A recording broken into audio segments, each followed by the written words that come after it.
Okay, good day, guys. Good day to you all. Welcome back to the Formula Sports channel. Thanks for being here. As always, you guys know the rules when you guys come onto the stream. For starters, smash the like button and also subscribe to the channel. And you guys have added incentive to do so because I have a very lovely guest with me here this evening and she goes by the name Crystal Davis, aka Tallawah TV. Tallawah, how you doing, man? I'm well. I'm good. I am good. I can't complain. How you? How's your day been? I am okay. I mean, I always say, man, I am alive, man. So I try not to have bad days, man. That's how I Yeah. see it. That's how I see Okay. it. I Okay. know you were saying earlier that today was a little bit rough. Yeah, it was. It was. It was tiring. I think like as ever, I don't know, I think it's just the obvious of trying to like balance a 9 to 5 with content creation. I realize whenever we have um tournament fixtures in the pipeline, be it the Reggae Girls or the Reggae Boys, my body goes from a high to just a dramatic slump when everything slows down. So my body was on a high for a couple of days and now it's just coming back down to normality. So I can feel it. Yeah, I mean, because this is the time now when especially we're doing a lot more live streams. Mm-hmm. Mm-hmm. Because of we have to the shows about the World Cup qualifying campaign. So, Yeah. you know, it's understandable. And people think, Crystal, people think that sitting down for hours, you know, doing the live stream and running these streams and managing these streams. It does take a little bit out of you, not complaining, We love it, but it's not as easy as people think to sit down and really manage the stream. So It's not. I definitely can echo that, especially when you're sitting with a light beaming down on you. After a while, you've got your screen light, you probably have a ring light, you have your light bulbs, three different lights shining on you. After a while, your eyes start to twitch, because obviously the light's affecting your eyesight, but it's not easy at all. Even worse when you're doing a solo stream and it's just you on the screen. So yeah, so it's a wait. challenge. You have all the lights and all of that set up? Yeah, I have my lights. My light's pretty bright. And I have my desktop light. My desktop light is quite bright as well. And I don't really want to turn it down. If I turn it down, it would be a little bit dark on my side. So I usually Yeah. like keep that turned up until I turn off my live stream. You see, like when me and you were doing like our catch up the other day, my lighting was different. So I just like turned down my light screen, my screen on my the light on my screen. But Crystal, I think professional man, lights and all these things, the only light me have are the bulb we're screwing and ceiling, That's the only light we me have. You think professional bad man. You know what I need as well to I need a mic. Is one reason why I don't buy a mic yet though. Oh my, you just real oh wow, I haven't even set up you can hear me clearly though, right? Yeah man, loud and clear Okay, man. because I Loud didn't and even clear. set up my mic. You just reminded me. I usually set up my mic, but yeah, if I lose audio, then let me know and I'll set up my mic for you. Yeah, you're loud and clear. You guys can hit me in the comment section and let me know if you're hearing Crystal loud and clear. All right, so I wanted to do this stream for a couple of reasons. One, I wanted to do a roundup of Mm-hmm. the Reggae Girls action Yeah. that would have taken place in the World Cup qualifiers, and a very important round for the Reggae Girls. And Mm-hmm. there was a lot of talking points from this particular round. So we have to get to it, and we have to get to it with the leading authority when it comes to Reggae Girls action. That I got stick with you, Natalawa. You're far Crystal, too kind. You guys are no, far too kind. that is going to stick with you because it's just facts. See? So we want to talk about the main talking points, and also one of the main talking points as well, which is a team that is to our what north what that's what northeast of us, the Dominican Republic, a team that is causing a little bit of problems for us in this particular group. So we want to talk about them as well. So the first thing I want to ask Krista, right? Mm-hmm. I don't know how I should ask you this. Should I ask you game by individual games? The Bermuda game first and then the Grenada game. Yeah. Tell me what were your main takeaways from both games individually, and then I'll go after you. I think my main takeaway from the Bermuda game was a little bit of calmness. And I know that's probably a bit of an unusual word to use, but I think just collectively, based off what we saw on display and also in the press conference, particularly what the skipper was saying, the skipper being Bunny. I know going into the game, a lot of us was like fearing the worst, especially when it came to our defensive fragility. But it's safe to say that if you was taking notes from that game, I know I was trying to make some notes as I watched on, and oddly enough, all four goals came from the defense, and the defense is supposed to be the weakest part of the team, and they were stringing up the passes to engineer the four goals. So that's why I said that there was calmness there. Usually, when you play with your back four and you're starting things off in a opening qualifier, such a pivotal qualifier as well, when you go into the game with 1.5 training session, you're probably fearing the worst because you're thinking the back four is shaky. It's an important game. You have added pressure being the opening match, and also you're kicking things off on home soil as well. So I thought it was nice to see how they managed the game, particularly, taking certain factors into consideration. And you could see that in the game against Grenada away from home, the impact that certain players brought to that defensive line and what happened when they were taken out of the game due to picking up a few knocks. And you can focus on the pairing of the Swaby sisters and what Yeah, happened when they exited the game.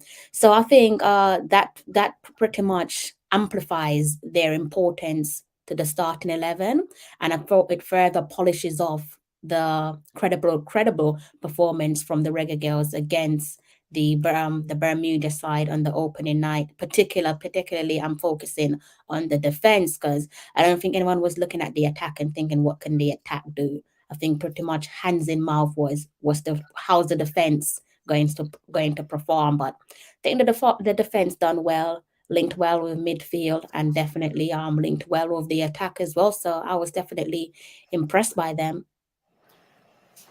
we talk about the defense, and Mhm. you're right there where that is concerned in terms of the main issue coming into these qualifiers was, and even and the gaffer spoke about it as well, right? Yeah, In his very first press conference, he spoke about the defense and kind of addressing the way we are set up in defense. yeah. He seemed, well, he's not gonna say otherwise, but he seemed content with the personnel.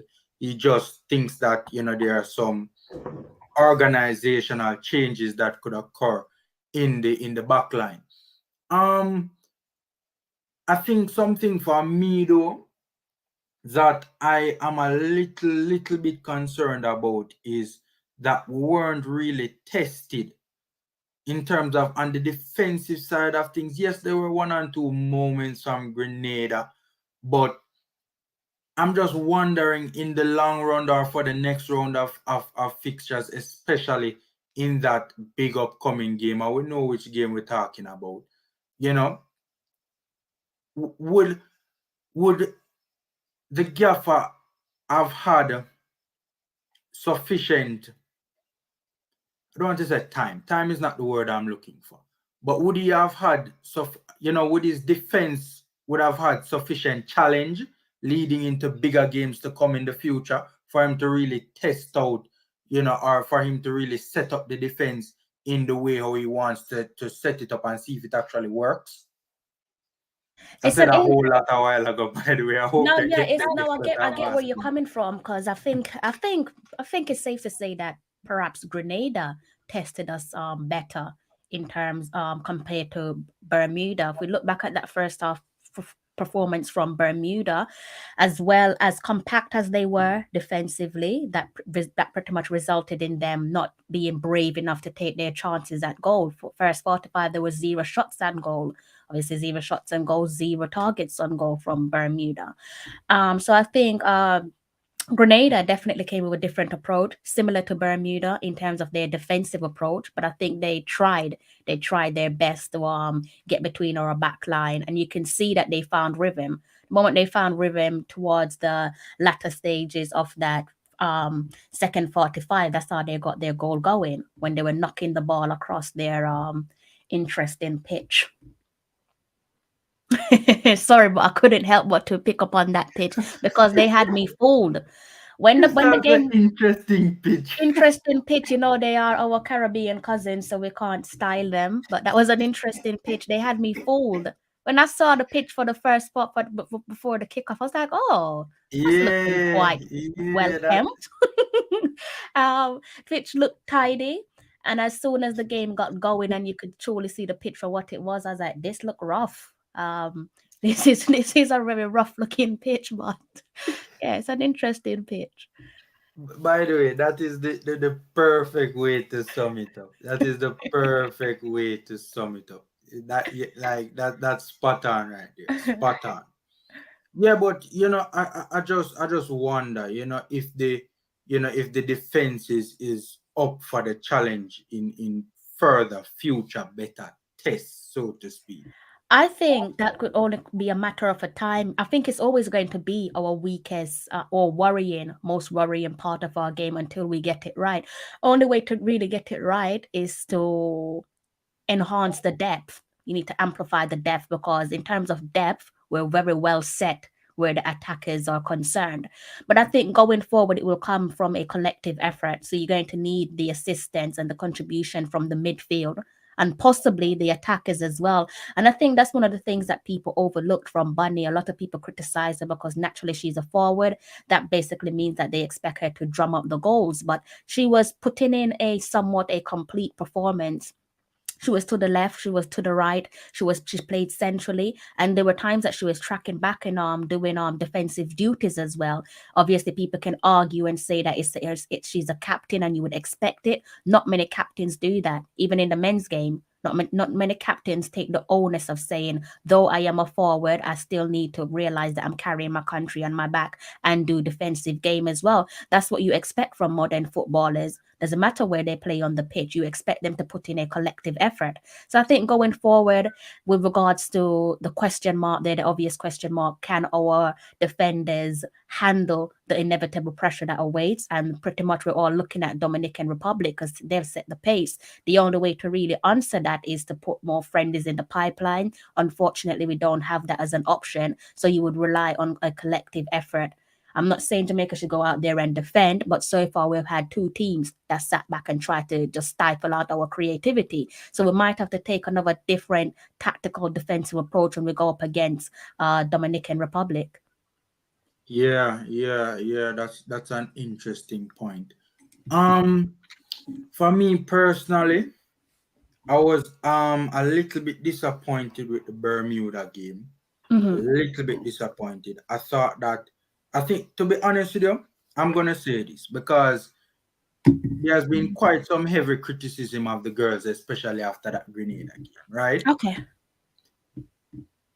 I don't think the girls have been poor overall, but Mm-hmm. I do think the girls have been poor in the final third.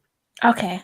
I don't know how you feel about that. I think that's the main issue for me from these two games. The end product has just not been it improved in the Grenada game because I think in the Bermuda game we didn't create as many chances, like legitimate chances, as Mm-hmm. the Grenada game because the final balls were not there. So to exploit that space in behind was it wasn't happening. The Grenada game though, it started out that way, but then about 20 minutes in, you could see the quality of the final balls just improved. Yeah. And we were creating a number of chances, which is a massive positive for me. But then we can't create so many chances and not finishing them. Yeah. is that a fair assessment to say that the end product from the girls in the final third was poor in this round, or am I being too harsh in your opinion?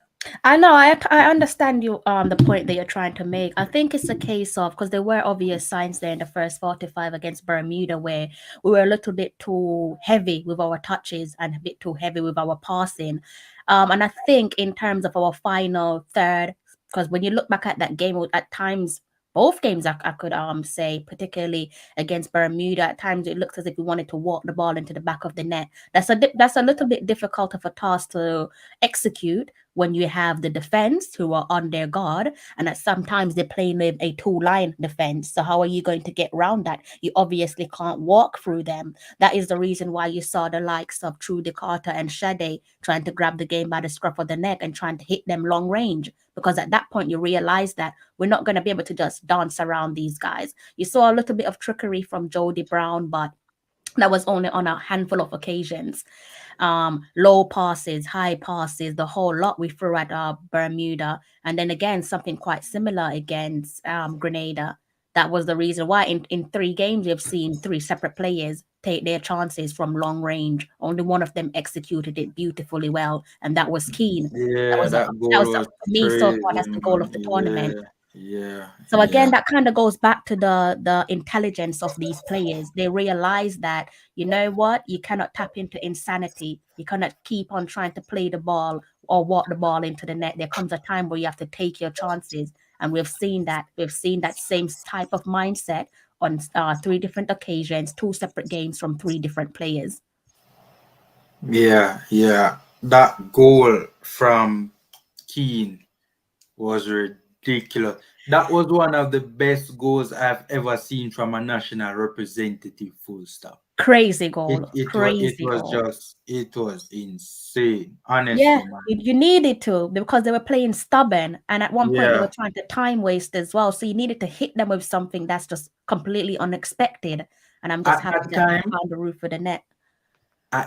Crystal, they were, and to your point, them they are going with a bag of foolishness. A bag of foolishness Tactic Grenada stuff. girl. I give it to them though. Fair play, Grenada. Your tactics. You definitely tried to pull off something there. Thank God you didn't execute it well enough. But the time wasting, the players going down. At least 3+ players went down towards the latter stage of the seconds 45. And I said, okay, at one point, clearly, this is you trying to manage the game. This is you not trying to be embarrassed on home soil. This is you not trying to suffer 2 successive embarrassing defeat. I think it's one of those games where the scoreline probably for them doesn't tell the bigger picture. Because I don't think that they were off. They played awfully well. Definitely wouldn't say that Grenada were just awfully were Yeah, put up providing an awful performance. Definitely weren't their day, but I think there were glimpses there where they can hold their head high and say, you know, we gave a good account of ourselves, and fair play to them for their goal as well. It was a neatly taken finish. yeah. By the way, guys, smash the like button, guys. Smash the like button. Please do. Yeah. To the goal, two things I want Yeah. to say quickly. The goal, that young lady, the Grenadian number 10. Say I forget to find out that girl name because I say as the stream done, I just because I get distracted, I go on Manning's stream because Manning's draw me out. Because that Grenadian number 10, I need to know who that young lady is. I was thoroughly impressed. She was the one that took over the captaincy, Hmm. right? And she had the captain's armband and she scored the goal. Both on both sides of the ball in defense and offense. I thought she was just very, very, very good. Just a live wire. She Brave. They were brave. yeah.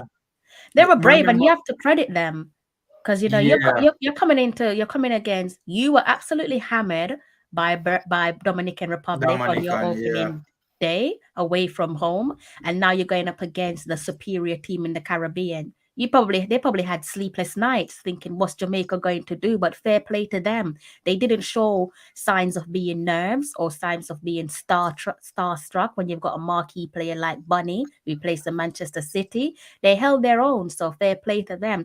Unfortunately for them, they suffered another heavy defeat because in football terms, 6-1 is a hammering. Yeah, it 6-1 is is. definitely a hammering. You can never say that 6-1 isn't a high score line. Not in Jamaican terms, though, Crystal, Yeah, cause when you're looking at it without speaking of the facts, when you're looking at it through, clouded analysis, you would say that it's not a heavy defeat, but it is a heavy defeat. In the grand scheme of things, when you're looking at a football scoring 6-1 is a heavy defeat. yeah. It's just a matter of Um, thing. I think everyone's hung up on Dominican Republic because they unfortunately set a pace.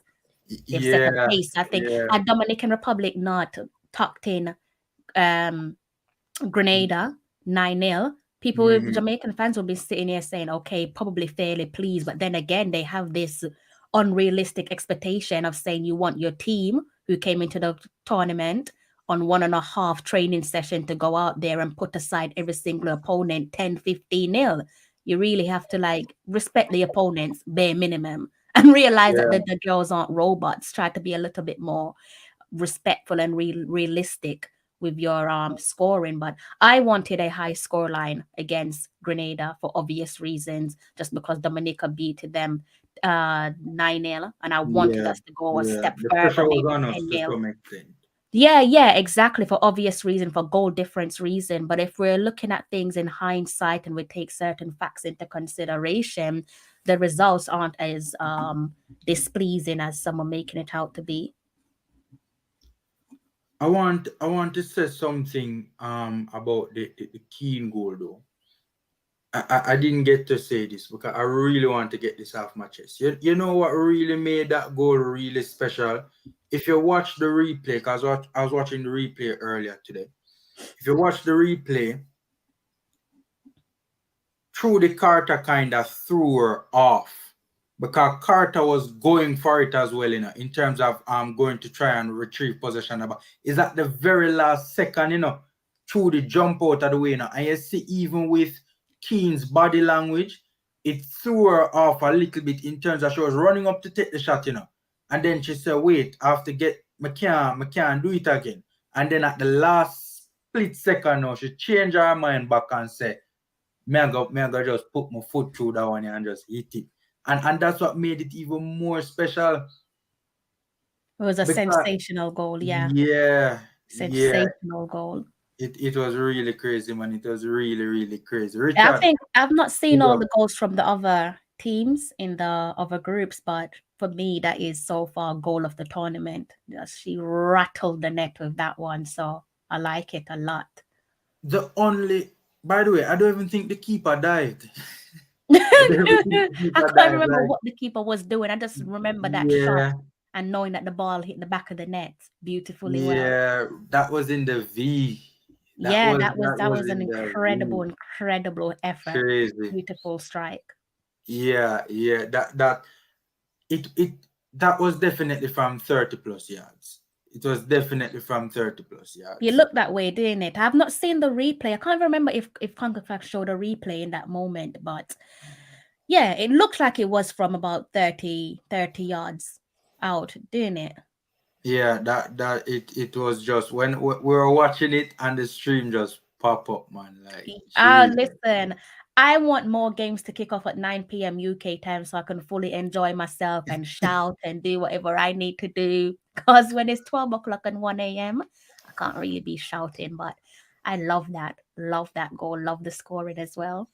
For a goal to better that, Crystal, it would for a goal in the qualifiers to better that and knock that off the top perch from being the goal of the tournament. That goal would have to be magic. You would need It would have something to be like a something. bicycle kick, It right? would have to be something outrageous, Yeah, Crystal. yeah, yeah. We Something don't need that to happen. I outrageous. mean, if it does happen, then hopefully it's from one of the reggae girls, but we don't need no one trying nothing fancy to top that one off. But yeah, that one's going to be hard to beat. Yeah. All right. A lot of people are a little bit critical of the girls in this particular round, right? I want to touch a Yeah. little bit on the criticism. By the way, coach, big up, boss, big up. The Um, man. so I was on Manning's stream yesterday, and I also because I was first on Manning's stream because I saw the headline from Manning's. I'm saying no, man, I have to go and go defend the girls. And then I started watching Coach's stream, and Sir Porter was also going in, and well, I shouldn't say going in. I missed That's both strong streams because language. I think we're all streaming at the same time, so I missed both their streams. Yeah. So Coach show again draw me out, and me have to jump on Coach show because me I say me have to defend the girls yet again. So I still think, sorry to cut you off, I still think that coach is trolling us. I still, for the first one, I was just like, no, you're definitely trolling me. But to be fair to coach, he winded in a bit towards the end. And I think mhm, that was when he listened to the press conference. And he was like, well, actually, now it does yeah, make sense. So, but I missed that one. I would have loved to have tuned in and hear what coach has to say.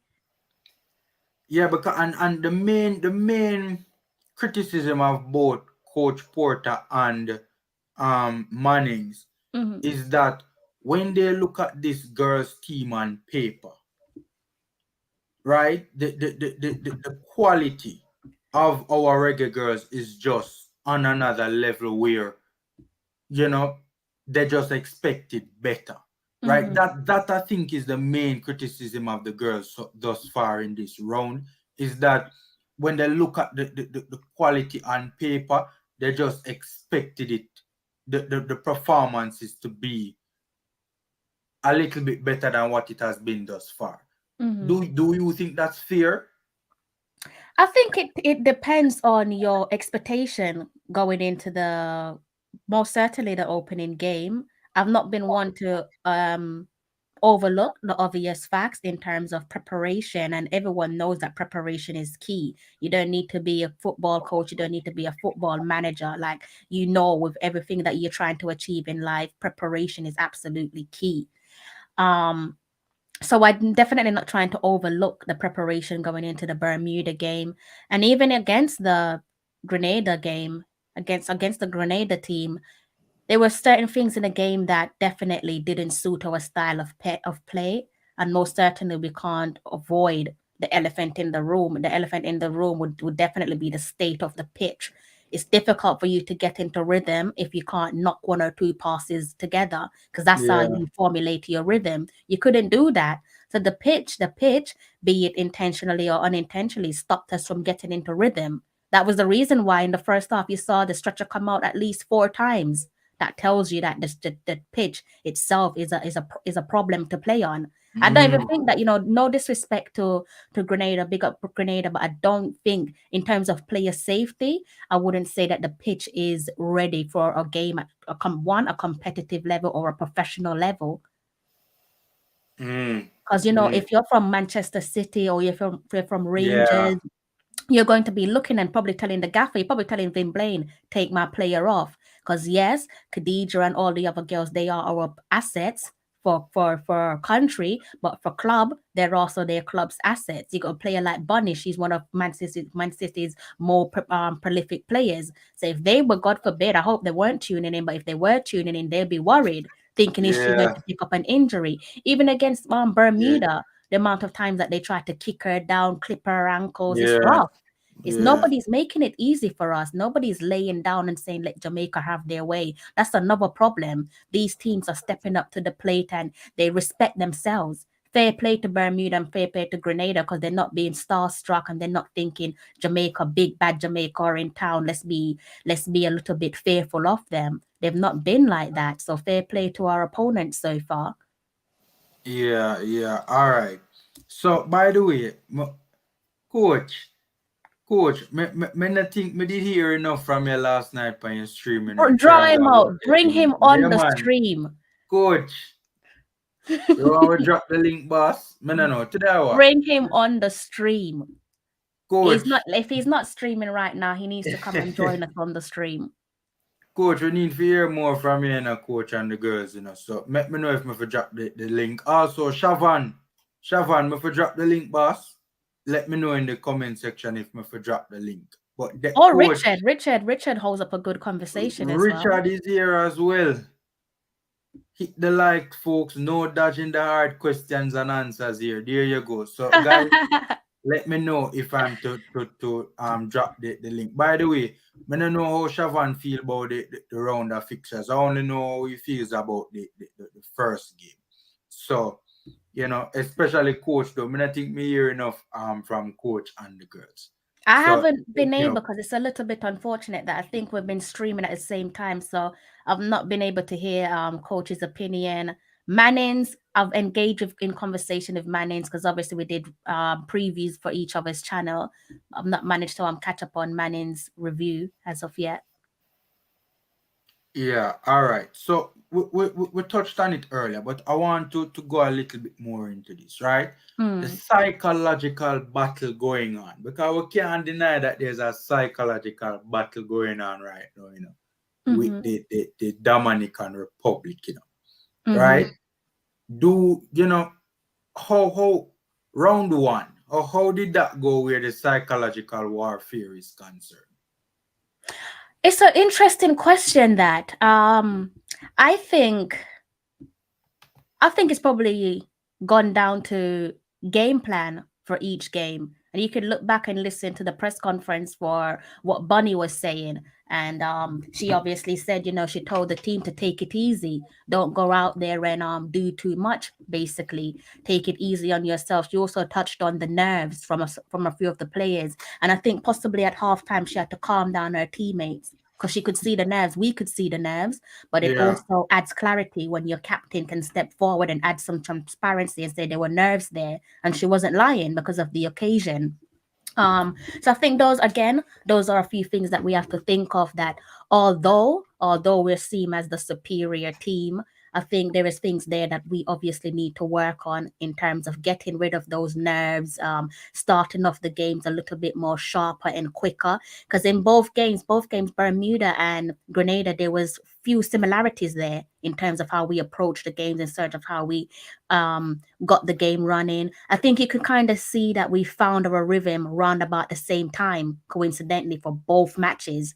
And that was possibly 20 plus minutes in for both games. That's when you finally up round about that, weren't it? That's a huge amount of time to make up for in football terms. So I think it's about how we approach the game. Particularly, I like to analyze game within the first quarter of an hour, because I think you get a feel of how the game could possibly turn out. But on another positive note, it is at the end of the day 2 wins in the bag. Yes, we can sit here and say we're a little bit upset because we would have preferred a higher scoreline for both games, but neither Bermuda or Grenada made life easy for us.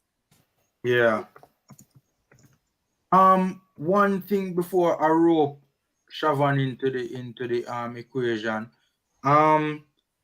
forgot to mention it. I remember it was Shade. I think it was Shade who did an interview when she was talking about the little knock that she received in the Bermuda game. And by the way, I know Siobhan got a love for him because he has personal experience with this as well. He know what me I go. He know what me I talk about. She said that there was a dip in the field. There was a dip in the field, in the National Stadium field. But Formula, sorry to cut you off. That is the reason why I said, even on my live stream, I was like, well, I can sit here and point out faults with Grenada, but I can't say much. Look at the state of my national stadium. It's atrocious. The stadium that we have is just atrocious for professional athletes to play on. The whole damn stadium. And you wonder why there are prolific clubs who are looking and saying you're not going to play there. If they send any club representative, or if they tune in onto our games and they see the state of the stadium, remember the players are their assets. They're going to be fearing the worst, that you could potentially pick up an injury, and you could. How many times did we see the stretchers come out for the game against Bermuda and the game against Grenada? Countless occasions. And every time you see the stretcher, that's a worrying sign. Yeah. Hi, Crystal. Hello. Hi, Crystal. Yeah, I'm Siobhan. By the way, you guys have never met. This is Siobhan, Crystal. No, we've never met. Yeah. Siobhan is a regular panelist on my channel. Yeah, I'm an avid football fan. Football is the only happiness I have. Who's it's your the club? only joy. So when the Jamaica struggles, trust me, it makes me depressed. So you're very happy right now, Siobhan. I take it. Yeah, and unfortunately yesterday I never got to watch the game, because I was out with my family, and where I was, cell service is not good, so I had to listen to music being played instead of watching the game, which made me very depressed. But I'm happy that we won still. Happy that we won. Like that. Like not the depressed So part, just the fact that you're happy that we won. yeah. So yeah, all right, Krista. So what Formula was actually alluding to when I was playing for my school, you see right to the where the tunnel is, that look right at the center of the field. Yeah. I was dribbling down the flank, and because the player was a bit stronger than me, when you're dribbling past him, you have to go around him. Yeah. So when I was going around him, I was expecting, you know how the ground is. You would expect basically to step on the ground. Yeah. But when I stepped, my feet went lower. So it sounds like the pitch is soggy. It's not soggy. There's a big drop from There's a the. dip level. in the pitch. There's a Okay, big yeah. dip. So my It's not ankle even. sprained. That was the end of my football. That was the last competitive game I actually played. I'm In really the sorry to national hear that. stadium. No, In in the general. That was the last game I played in general. No, I mean in terms of that happened in just the for national clarification stadium. purposes for JC in the Manning Cup in the national Yeah, stadium. stadium. I'm Yeah. glad he Independence Park brought that up. And Mhm. like I'm really sorry that pretty much that was a career ending injury, but these are the things that the players would be thinking of. They don't Yeah. need their coach to say to them, take it easy. That's probably why Khadija said, take it easy because of the state of the pitch. You can't give it your all because you're But the thinking you thing can potentially pick up an injury. But the thing about it is that all right, you remember the picture that was released by the JFF in the locker room? Yeah, yeah. Bro, like that Yeah. locker I room has wouldn't not even release that. changed. The locker I room has wouldn't not even release that. changed since I was playing. Like The, legit the locker room nothing. look like a bathroom, Shavan. It is a no, it is a bathroom.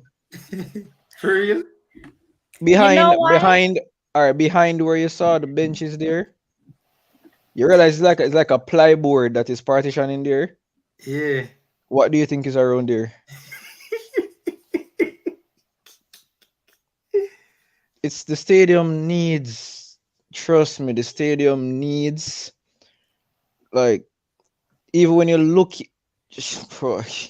but then again, after my realization, the persons in charge of the national stadium, they don't really have much interest, in my opinion, towards football. I'm not going to call any name. I'm just saying the persons in charge of the national stadium don't seem to have much interest towards football. So I don't really expect much, to be honest, from them. I'm going to call names because I think Independence Park Limited needs to take But better who care of. owns this? Who owns Independence Park? Who owns them? They the government. Okay. So All right. they look, I am in a happy mood. When I was thinking about this earlier, it kind of made me a little bit agitated. I'm in a better mood. So I'm going to say this in a nicer way than how it was going through my mind earlier today. But you guys need to fix the damn pitch. It is a disgrace, right? You have world-class footballers playing on that surface, miscontrolling balls. You're putting, forget about even the quality of play, right? You are putting our own reggae boys and reggae girls in danger. What if Leon Bailey suffers a career-ending injury They because don't of a care. knee in the field? They don't care. You guys need All to right, do better Formula. and take better care of the pitch. You see the fact that Look how, they one allow. second, Shavan. Look how long this complaint has been going around, Shavan, that the pitch na level. Right? And years later, and the same argue, the baller in an interview at about dip in a field. Come on, man. If you guys need to educate yourself as to how to take proper care of a football pitch in the modern era. Barcelona has courses online. But Arsenal does it for, as much as I don't like Arsenal groundsmen actually do it for free.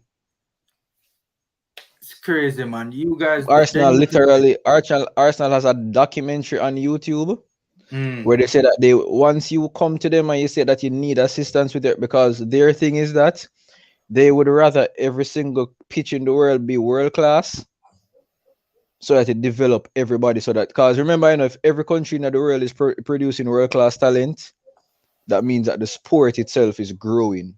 yeah.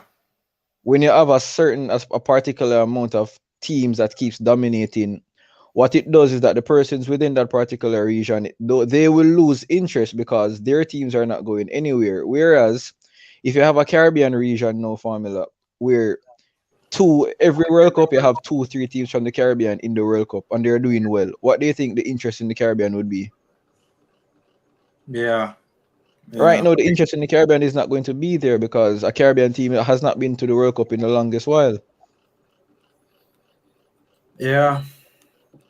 So it's depressing, but as I say, we have to get the result and look at the positives. I won't look at all the positives because remember I was telling you that even the same Bermuda game,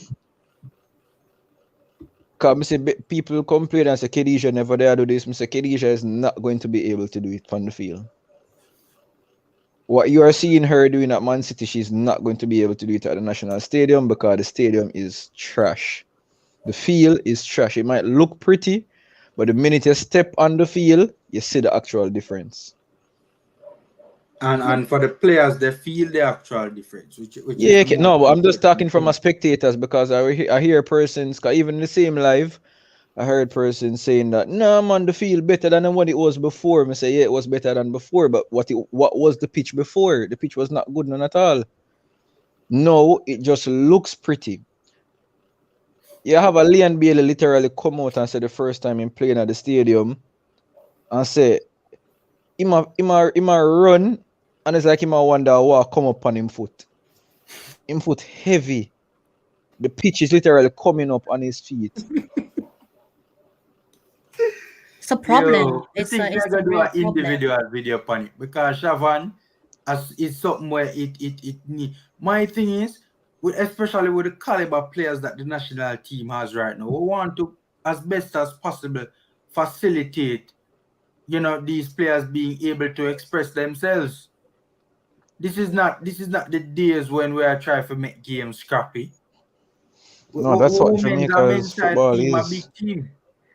The But even thing when you look at is, the Premier League itself is scrappy sometimes when I think about it. Yeah. it's an interesting topic there that you've touched on, formula. And I think it's one that definitely should be dived into and dissected more, because a lot of the times the 12th man are expecting flamboyant football from both camps, both the Reggae Girls and the Reggae Boys. But how do you formulate a personality when you can't even knock the ball around the field or across the field to the best of your ability? Because it's not happening. The passes aren't coming together. And people can say that, yes, that's down to practice. And people can say, yes, players aren't good. But also, one of the factor is the state of the pitch. That's something that you can't deny. So I think that's an Exactly. interesting conversation. You have someone, a panelist, is saying that the football pitch ended my career. That's outrageous. It's outrageous. And you think how would a professional football player feel? Because at the end of the day, like, people always have to remind themselves that this is essentially their 9 to 5. It's Yeah. unfair for us to expect them to give it 100%. It's unfair because they could end their careers. Then what? Are you going to set up GoFundMe for them so that they can financially stabilize their I, personal life for themselves and their family? You're not. I believe the JFF should just like, I mean, I bash the JFF more than anyone, I think. But I think I think it would be sensible for the JFF to try to um just try to find somewhere to invest in their own pitch. They don't have to start off with a huge stadium. Start off with at least 3 pitches, and you have one with at least a 5,000 seater, and you build from there. Because it's clear that the government, well, the persons in charge of the national stadium, when it comes on to like development in sporting wise, because even persons might say track and field is, but if you're at the stadium itself, the only thing that I have ever seen upgraded in the national stadium is the track, you know. Yeah. Crystal, you can believe that there is no scoreboard in the national stadium.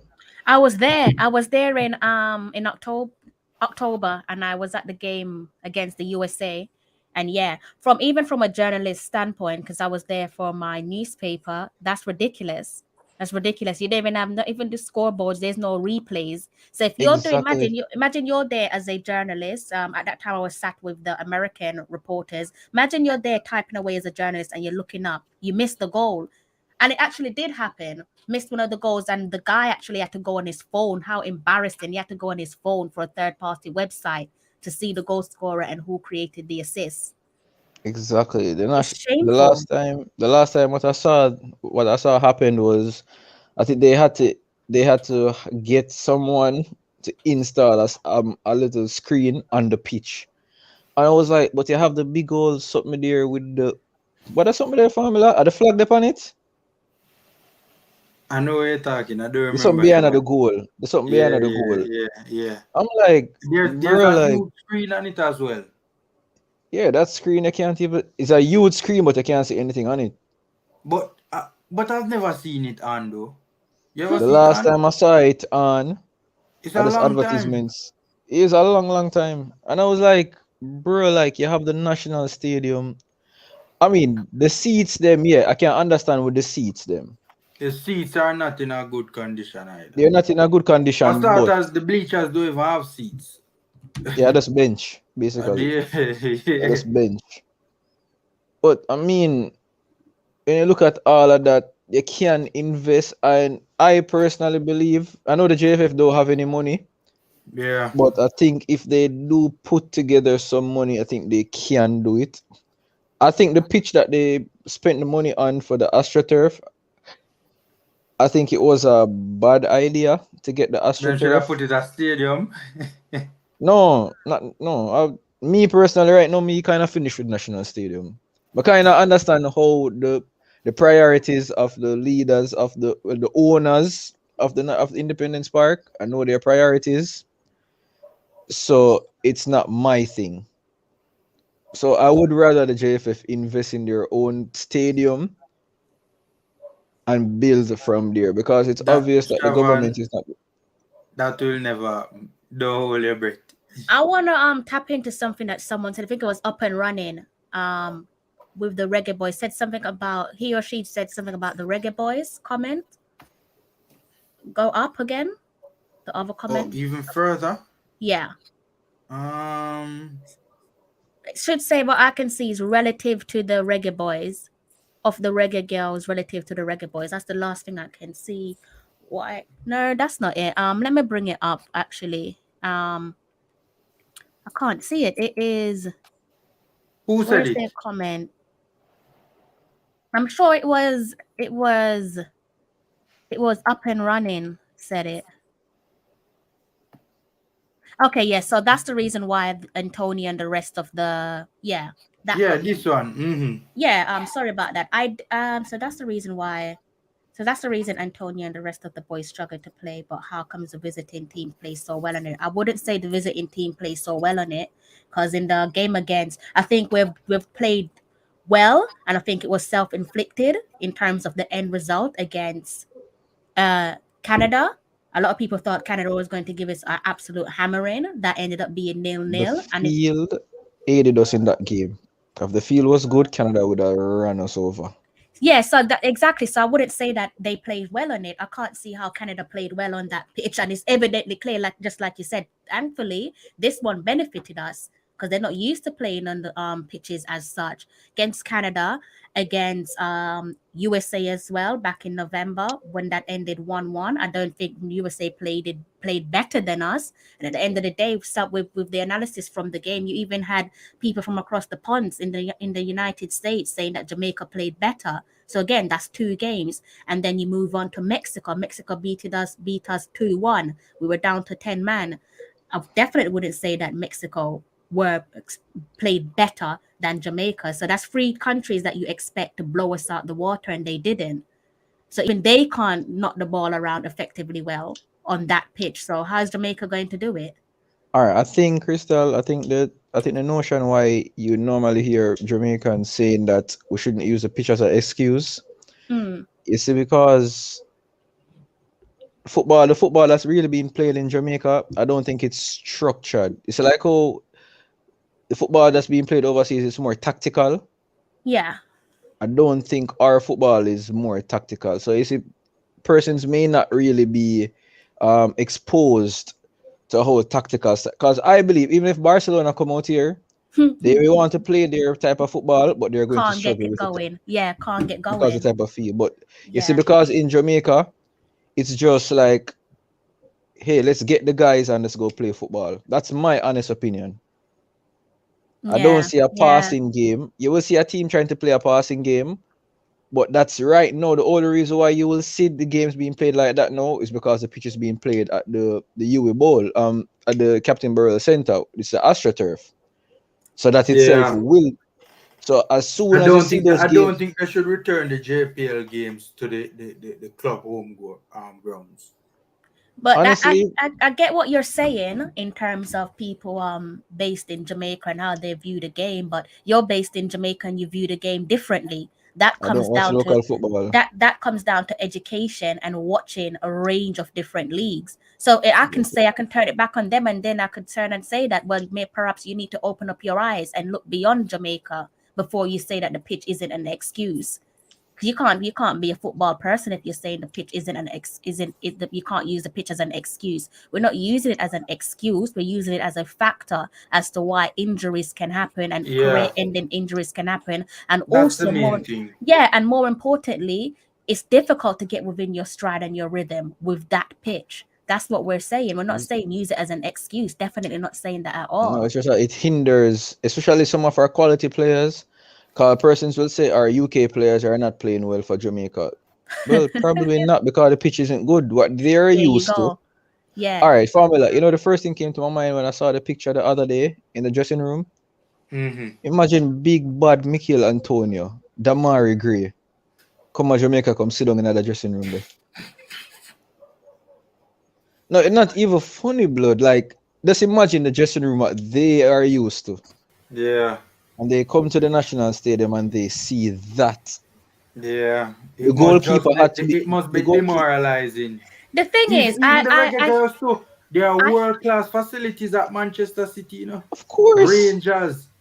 Even the Reggae Girls go through Crystal. I think I like the point that you guys are touching on, but at some point I will probably look at the persons who were looking at their surroundings and thinking, is this it? This is why you had John Barnsley tapped into this on my interview when he said that you have to learn to adapt. So you have to realize that when you come to a Jamaica, it's not going to be at the level that you would Yeah, expect it that's should true. be, especially when you're playing for some of the best clubs in the world. And it's ridiculous for you to expect that.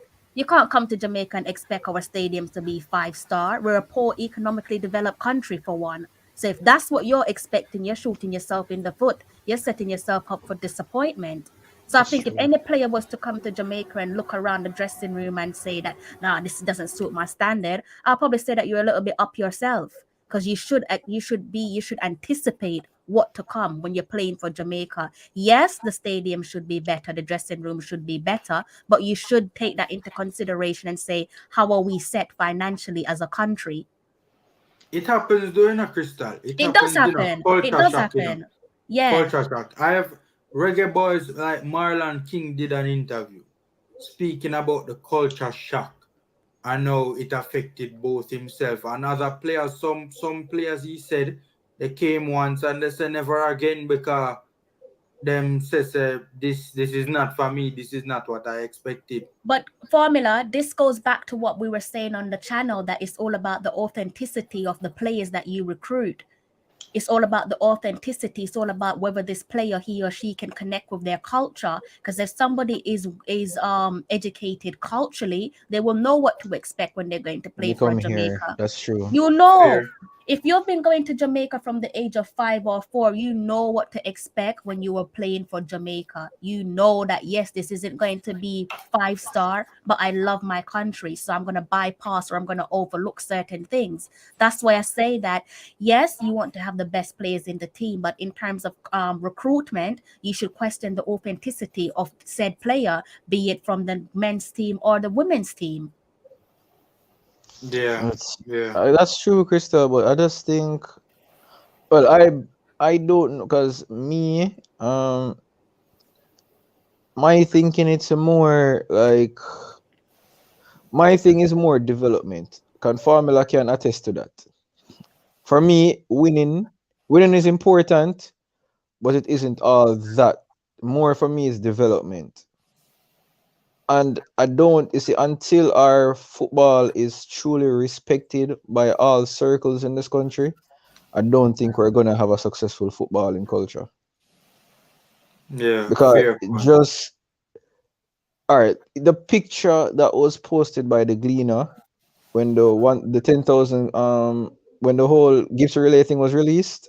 Mm-hmm. I don't remember, Crystal, if you remember that picture that the Gleaner posted. Hit that again for me, please.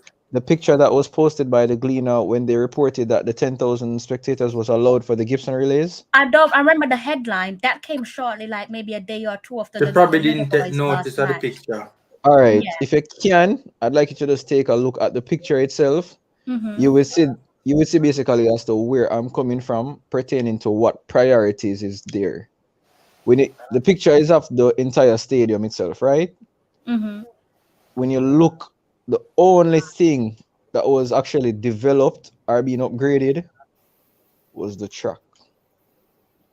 Everything else was, when you looked at the football field. Trust me, if you looked at the picture, all right, if a Pep Guardiola looked at the picture, if he was interested in managing Jamaica, I know it would change his mind. The pitch never looked all that well. Yeah. It's a different, it's like they had like three different grasses growing on the field. Hmm. Wow. Wow. Trust me, it was like persons were there um agitated pertaining to the fans. I was upset pertaining to the fans. But I mean it's already gone. But I was just looking at the sad reality as to say, yo, this is the challenge that I think football is facing in this country. You have a national, remember, it's not a corner league stadium, it's the national stadium. You know that national stadium is on Microsoft's official platform. The national stadium is on there. And then when you look at the sad reality of it, so all of that, 'cause even look the thing that happened in Grenada, because I heard some rumblings about the pitch in Grenada not being the best, and some of our players basically went down easily pertaining to like injuries, and I was like, I mean, the national stadium is really no better in my opinion. Exactly. Exactly. They're both atrocious pitches. Just Yeah, and the ridiculous that thing you'd is, expect athletes to play on that. and the thing about it, the difference, what I would put Grenada over Jamaica in that situation, Grenada isn't per se a footballing nation. Jamaica is a footballing nation. So that's the reason why I would give them the leeway to say that, hey, you don't really care much about football, so I will understand that. But Jamaicans care about football. So for a country that cares about football, so imagine if we hadn't cared about football, what would happen then? Mm-hmm. Yeah. Yeah, all right. So I think we have fleshed out the pitch issue enough. If Independence Park Limited not get the importance of the upgrading the quality of the pitch by now, they will never get it. I want to touch a little bit on the positives and the negatives, right? Getting back to the girls. The positives. First, we're gonna start with the positives from Crystal's standpoint. What were the positives that you took from this round? And then what were the negatives that you took from this round? I think I've touched on the positives there on a number of occasions. I can talk about the idea of being the sister's keeper, their sister's keeper, individual players taking care of each other and trying to move as a unit. I think I touched on this on my stream with the idea of Khadija Shaw roaming. So when Khadija Shaw went left, you saw Bunny go central. When Khadija went right, you would see Sade trying to come central. So they're all trying to cover each other's ground. So when you are effectively out of position, there's someone there that's using their common sense, someone trying to be proactive to say, let me go and fill that gap, because obviously you've played outside of your possession. So again, being their sister's keeper, trying to not only play their game, but try to play each other's game, trying to play into each other's strengths. I like the integration and the link up play between the front three and what they were trying to do in terms of their transitions across the front line and trying to test out what works, what don't work. So that in its sense tells me that they're trying to be proactive. It's easy for you to keep on doing the same thing without realizing that you're tapping into insanity. And then if they tapped into insanity, they could use the excuse of saying, but we only had 1.5 training sessions. But they didn't do that. This is a team that isn't this is a team that isn't known for using excuses, and they're well within their right to use excuses, and you couldn't argue with them. If we had only, say, draw that game, say, not even draw it, but what was the scoreline from that game again? The Grenada one, From the the Bermuda, Bermuda match. 4-0. That's 4-0, 4-0. right? If that was a game that what we say was like 3-0 or a 2-0, and the team came out and said that, are you aware of the facts that's led up to the games? Many of us could sit back and say, well, actually, they have a point.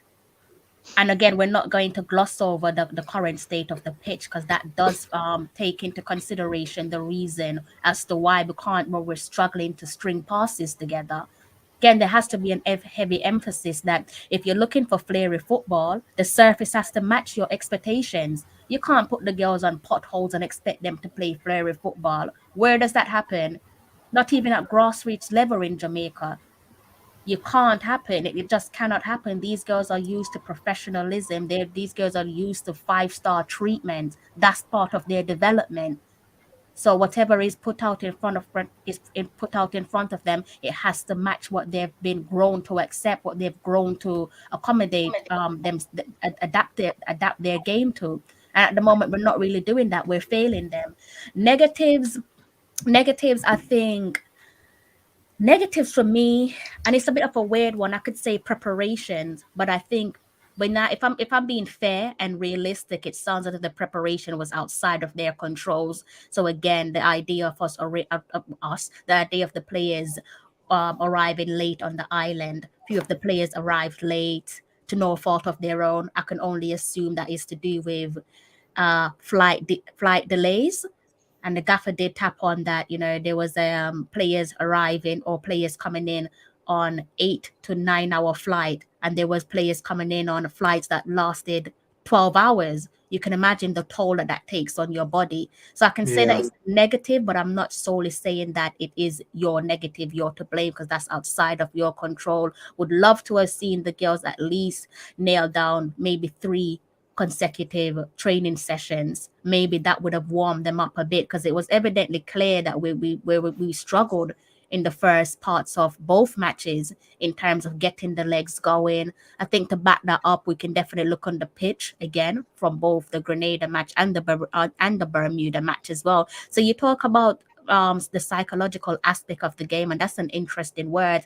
I think psychologically, if I'm a professional footballer and I'm looking, as much as I love my country, if I'm looking at the state of the pitch, let's focus on Grenada. And it's not that it's Grenada. My pitch, our pitch, the national stadium, the office is atrocious, just as bad as Grenada. But let's look at Grenada for a second and look at the number of players that needed the stretcher within the first minutes of the first 45. That kind of echoes the psychological aspect of the game, because what that tells me as a professional athlete series, I can't give you 120%.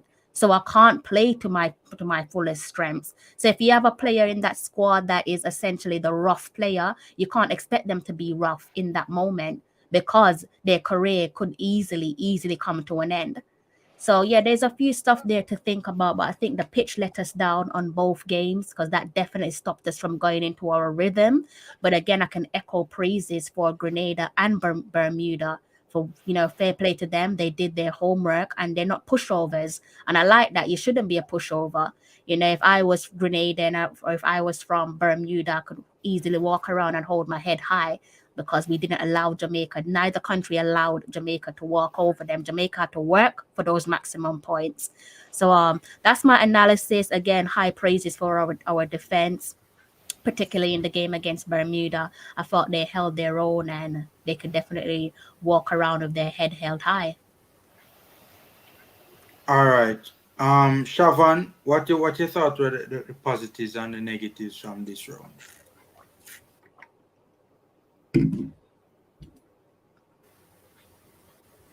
Good evening, Richard. Where's my manners? Yeah, but yeah, Yeah, before hi, that, Richard. yeah, Shavan, you talk to I yourself, was boss. wondering. Yeah, hear I me now? was wondering. Yeah, sorry, Good Richard. evening. Sorry. I Good could evening, see you panel. there, Richard, but my mind's not even connecting to say something. I'm so sorry. Yeah. Our apologies, Sorry, Sir Richard. Richard. We Apologies leave it Alright, to accepted. after so Shavan. so Pleasant yeah, evening. as I said, the only negative I saw pertaining to this round, as I said, I hadn't watched the game yesterday, but the Mm-hmm. only negative I saw was mainly that Grenada scored. That was the biggest negative. I don't like when bug team scores. I don't like when bug team score in my country. I'm sorry. It hurts me. To Um, be fair, I think it was a good goal from Grenada, and that was when they got in their stride. Thankfully, they didn't get in their stride after yeah, that, but but we're they found Jamaica. some rhythm. Yeah, but still, our two centre back pairing, the Soybe sisters, they'd gone off the pitch at that point.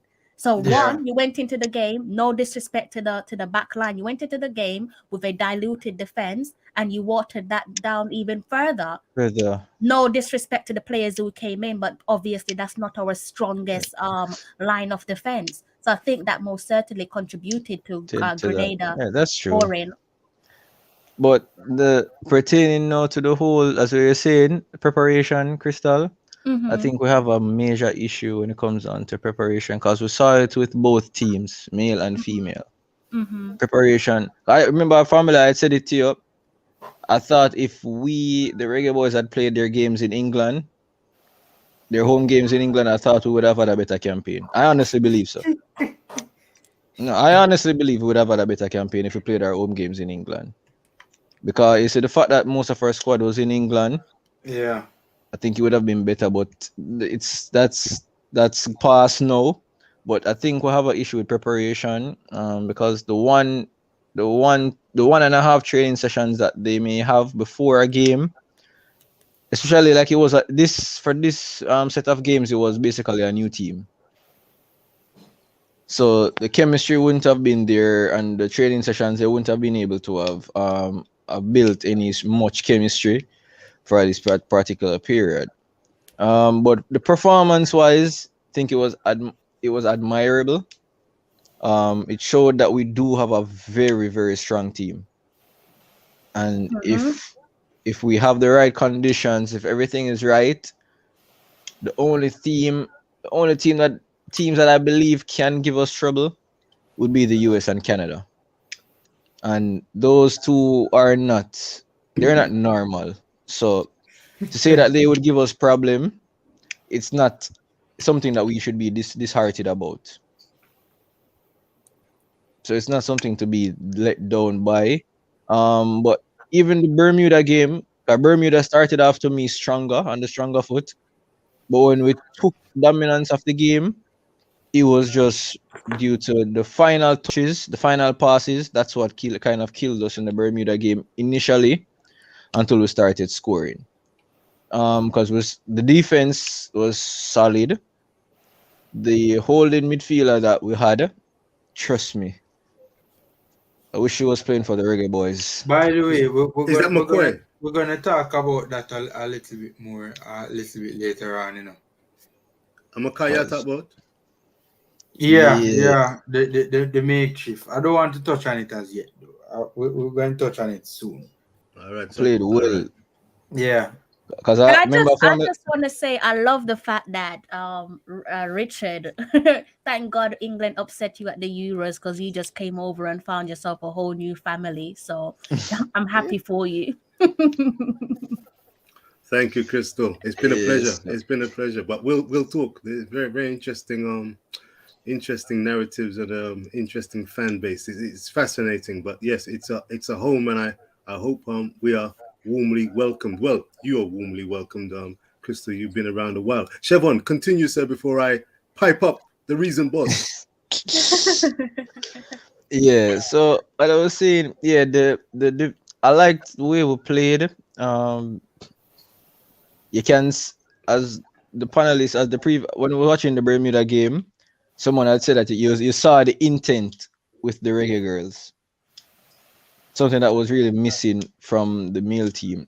You saw the intent from the girls. Yeah. You Solid saw the point. dominance. Yeah. You saw dominance, but there is a but in my opinion. I think the lack of quality, the quality of the opponent wasn't really to say that would have given us much pressure, but we saw intent, and that's something I admire a lot. Because you can see when Bermuda started out strong, our game kind of shifted to say, all right, you're going to come at us. We're going to allow you to come at us, but we're going to tire you out. We're going to pass the ball. We're going to stretch the field. And then the minute you get tired, we're just going to dominate. That's what the girls did. That's what the girls did, and I admire that a lot. Because the Bermuda team, at one point in time, they were playing like how Jamaica male team played under a previous coach. Basically. Such man. No, we're not gonna disrespect him like that. We're gonna just say the previous coach. We're not going to be disrespectful. Fair. I didn't think it was Yeah. disrespectful, but Yeah. fair. No, we used to call him that too, but I say it kind of childish for just continue with that Yeah, rhetoric. So just slow it. yeah. But I So, like the intent. I still don't trust the coach. I still believe we need a better coach for the Reggae Girlz. This is where Crystal will be here and hopefully shedding some light and coming crystal clear with what I go on, because this is where I make my entry. The reason boss is asking the hard question, Chevon, you have just piped up with a mixture of the good, the bad, and the proverbial ugly. Look here, Crystal. We need to hear it from the horse's mouth. How good are the Reggae Girlz? Can you please provide us with context and a reality check? I'm hearing and feeling too many nervous vibes, verging on the disrespectful, verging on coming and overlapping off of the disastrous Reggae Boys campaign. I think the Reggae Girlz, without question or hesitation, deserve full respect for their campaign thus far. They have made the last World Cup in 2019. They are aiming to return again in 2023. They've played 2, won 2, scored 10, conceded 1, faced the Cayman Islands, and then the must-win mano a mano, it seems, against Dominican Republic. Can you allay our fears, Crystal, and give us a context leading up to that particular fixture, assuming that they are good enough to take on and defeat the Cayman Islands? Speak about the Reggae Girlz, please, Crystal. Speak. You know what? I kind of feel like I'm a broken record at this point, because I think I've said pretty much all that I can say in relation to the Reggae Girlz and just how good they are. And if you are a footballing person, then you should, and you watch the game, and you watch the game outside of clouded judgment. I think the girls' performances, taking into consideration the facts coming into the game, they unsaid just how good they are. It's impossible or it's unfair for you to be overly critical on a team that is a makeshift starting 11. What are you expecting from a makeshift starting 11? 4-0, 6-1 from a makeshift starting 11. We went into a pivotal opening game on the back end of 1.5 training session. What exactly are your expectations? I don't understand it. I'm struggling to actually, maybe I'm a tad bit slow. I don't know. If I'm slow, then maybe somebody need to educate me on this, because maybe I'm looking at it all wrong. But what are you expecting? What are you expecting? They're sitting just second in the league, just behind Dominican Republic, and that is for a very good reason, because of what Dominican Republic did on their opening day against Grenada. And yes, people can say, but they hammered Grenada 9-0, but they played Grenada on their home soil. I don't know what the state of their pitch is like, but I trust that it should be a tad bit little better than Grenada. Dominica's field is Yeah, Dominican 80 yeah, field. It's yeah. actually This is quite what I'm saying, It's that a sometimes decent it's like, stadium. sometimes it's like you're talking to a brick wall. Because if you're telling me that you're a football person and you're overlooking the facts, I can't take you serious, because it's clouded judgment. The only way that you can formulate a fair and understanding analysis of the girls' performance so far is you have to wipe aside clouded judgment. Because if not, the analysis won't be fair. It won't match the facts. It won't align with the facts. And I'm touching on the Reggae Boys. I'm not really sure why people are bringing their feelings for the Reggae Boys and then transferring that into the Reggae Girls camps. They're two separate teams. They're two separate camps. That's like the USA men's national team's fan getting high and mighty because of the success of their female counterparts.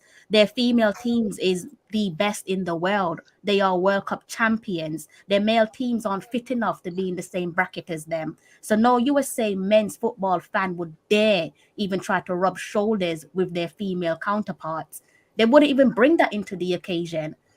None of them is going to say, because their female team is the best in the world, so are my men's team. They know that that's not right. They know that that's far from the truth. So I'm not really sure why we're doing that similar behavior with the women's team. There's two separate teams. And again, I want to emphasize that the last time that Jamaica had a sense of pride in terms of where football is concerned is in 2018 and 2019. 2018 when we qualified for the Women's World Cup. 2019 when we went to the Men's World Cup. If it wasn't for the heroics of the women's national team, we'll be sat here and saying the last time Jamaica went to a World Cup was 1998. That shirt there behind me, how embarrassing. I can't even remember that. Right, so World Cup. So yes, for the experienced team, the two senior teams. So it's just like, I'm not really sure what people's expectations are. I think some of the expectations are unrealistic, and I also think that's what comes with what you're not in tune with what's going on in the women's camp. You can't just watch game one and then formulate your opinions. You can't. It's wrong. It's wrong. If Arsenal versus playing Manchester City tomorrow, I can't sit here and can talk to you guys about that as an Arsenal fan. Why? And I haven't watched Arsenal played in a couple of weeks just because of priority. So I can't even tell you how we're going to take that game to Manchester City.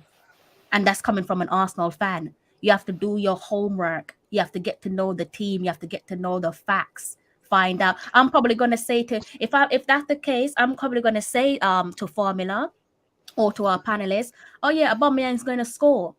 And then you're going to laugh and be like, she said Aubameyang going to score, but Arsenal just still Aubameyang. Do your homework before you give opinions. That's the thing, Crystal. Jamaicans, so when it comes on to sports, because even when you look at the comments that are placed under each post that we post, yeah. Yo, them better than the boy, them blah blah. I'm like, yeah, they're performing better, they're winning their games. Yeah. But don't try to compare the two teams. Don't that because the girls are doing well, you're going to put down the boys. Yeah. And the thing about it, you will see the persons saying that the girls doing better than the boys. Mm-hmm. But it doesn't show because they allowed 2,500 fans in the stadium the last game. Mm-hmm.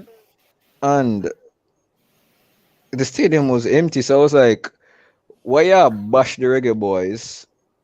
Why you're using the Reggae Girls to bash the Reggae Boys, but you're still not supporting the Reggae Girls? Keyword support. That's what I'm saying, that I can't take you serious, because is your support disingenuine? Is it sincere? It is. That's the thing. Jamaicans only All right, my dad used to always tell me this. It's hard for Jamaica because you see, as minute the team start lose, Mm-hmm. everybody jump off the wagon. Mm-hmm. Mm-hmm. Yeah, yeah. A Mm-hmm. team, the Reggae Boys can go on a 20 match unbeaten streak. They say the stadium ram. If them play the next match and them lose, you say the stadium empty. Yeah. So the support for football in Jamaica, people more supportive towards. You know what I'm saying? Jamaicans love things that come from overseas. Foreign minded. Cause a man will support. No shade thrown, no Crystal. Don't take it personal. Somebody will support a Arsenal till death. No, And but you're right. You're right. trust me, if I was a if but think Arsenal be, I think Arsenal is more stressing than the Reggae Boys, to be honest. I'm a City fan, you know. And I believe Arsenal is more stressing to support than the Jamaican Reggae Boys Siobhan, because I'm not disagreeing with you on there. trust me, but you will hear Jamaicans fight over them side. You can't tell me nothing about Arsenal, blah Yeah, blah blah. yeah. No, you're right. You're But right. when the Reggae Boys come, oh, I support them, them boy, then I get my money. Dead them for dead. Yeah, yeah. And formula, that's the behavior that I'm talking about. That's the True. type of behavior. It's like you would die for your club. You are a hypocrite. You die for your club, but you're not dying for your country. But you want your players to die for their country, and you don't want them to commit fully to their club. But you're committing fully to your club. Exactly. You're committing fully to your club. You ride for your club, but you belittle your countrymen and your countrymen. So you're disingenuine. That's a good point. Can't agree with Because that. some of the persons them you will hear them say, oh, they're not going to support. Because when you see somebody, because my family will always say to you, say people always say Jamaicans don't love football. I always find that to be very, very wrong. Main reason why every year the kits of the clubs change, right? Yeah. And And every year they every get year the the people them buy jerseys. the new kit. But Yeah. if I tell somebody to buy a Jamaica jersey with not change, no, I mean, you say them boy they are bug. But brother, Arsenal a bug. Arsenal a bug. Man U right now a bug. But you still a support them. Yeah. Yeah. So why is it that you are run down famous footballer? Hmm, hmm. What is Or the the what is hype. the The case? hype. So The that's just the hype. point of me I say, like when I hear some Jamaicans talking sometime, honestly, I just like keep to myself because it's like, bro, come here to people as much as the Reggae Boys is not playing well, don't talk bad around them. Because you will hear me bash them, but make formula tell you, when them a play, I am watching. That's Yeah. what a real football fan does. Honestly, I would rather watch a Jamaica match than a Man City match. Hard to believe, trust me, it's hard to believe. But I will, because when I watch a Jamaica game, cause I remember formula the other day when I tell you say I'm give up on the Reggae Boys. You still fall back to watch the game. When a goal score, make formula tell you. Yeah, yeah. But I mean, After the even for me though, Shavan, my club teams are teams that Jamaicans play on. I don't have a yeah, club team. When I was younger, when I was like in school, I used to support Chelsea. But honestly, I don't really feel a connection to Chelsea. But I feel a connection to Aston Villa because Leon Bailey is really there. is there When Bailey was at Leverkusen, I felt a connection to Leverkusen, and I really wanted the club to be to do well. successful and to win because I felt the connection because of Leon. Now, honestly, we used to watch Bayer Leverkusen games like crazy. Now we can't tell when from Bailey left, me now watch a Bayer Leverkusen game because of Formula, Villa, my team right now. Formula, bring up Tennessee's last comment. I can't believe that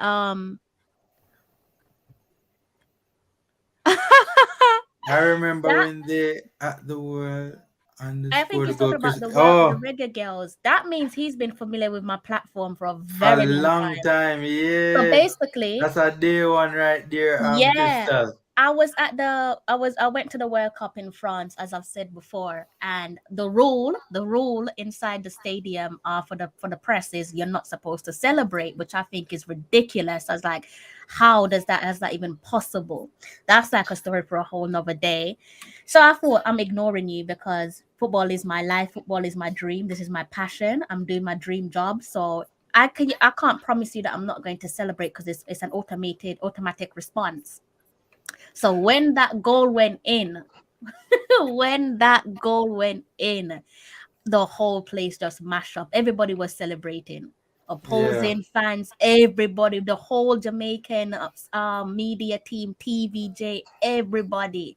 And I was screaming, couldn't control it. Surprised I didn't lose my voice. The Tennessee, you've been Tennessee around said for a long time. you were on IG at that time. I was. There you go. That's a day one right there. Oh my God! Wow. I wonder But this is what's your name on IG, Tennessee? I need to follow you back if I'm not doing that already.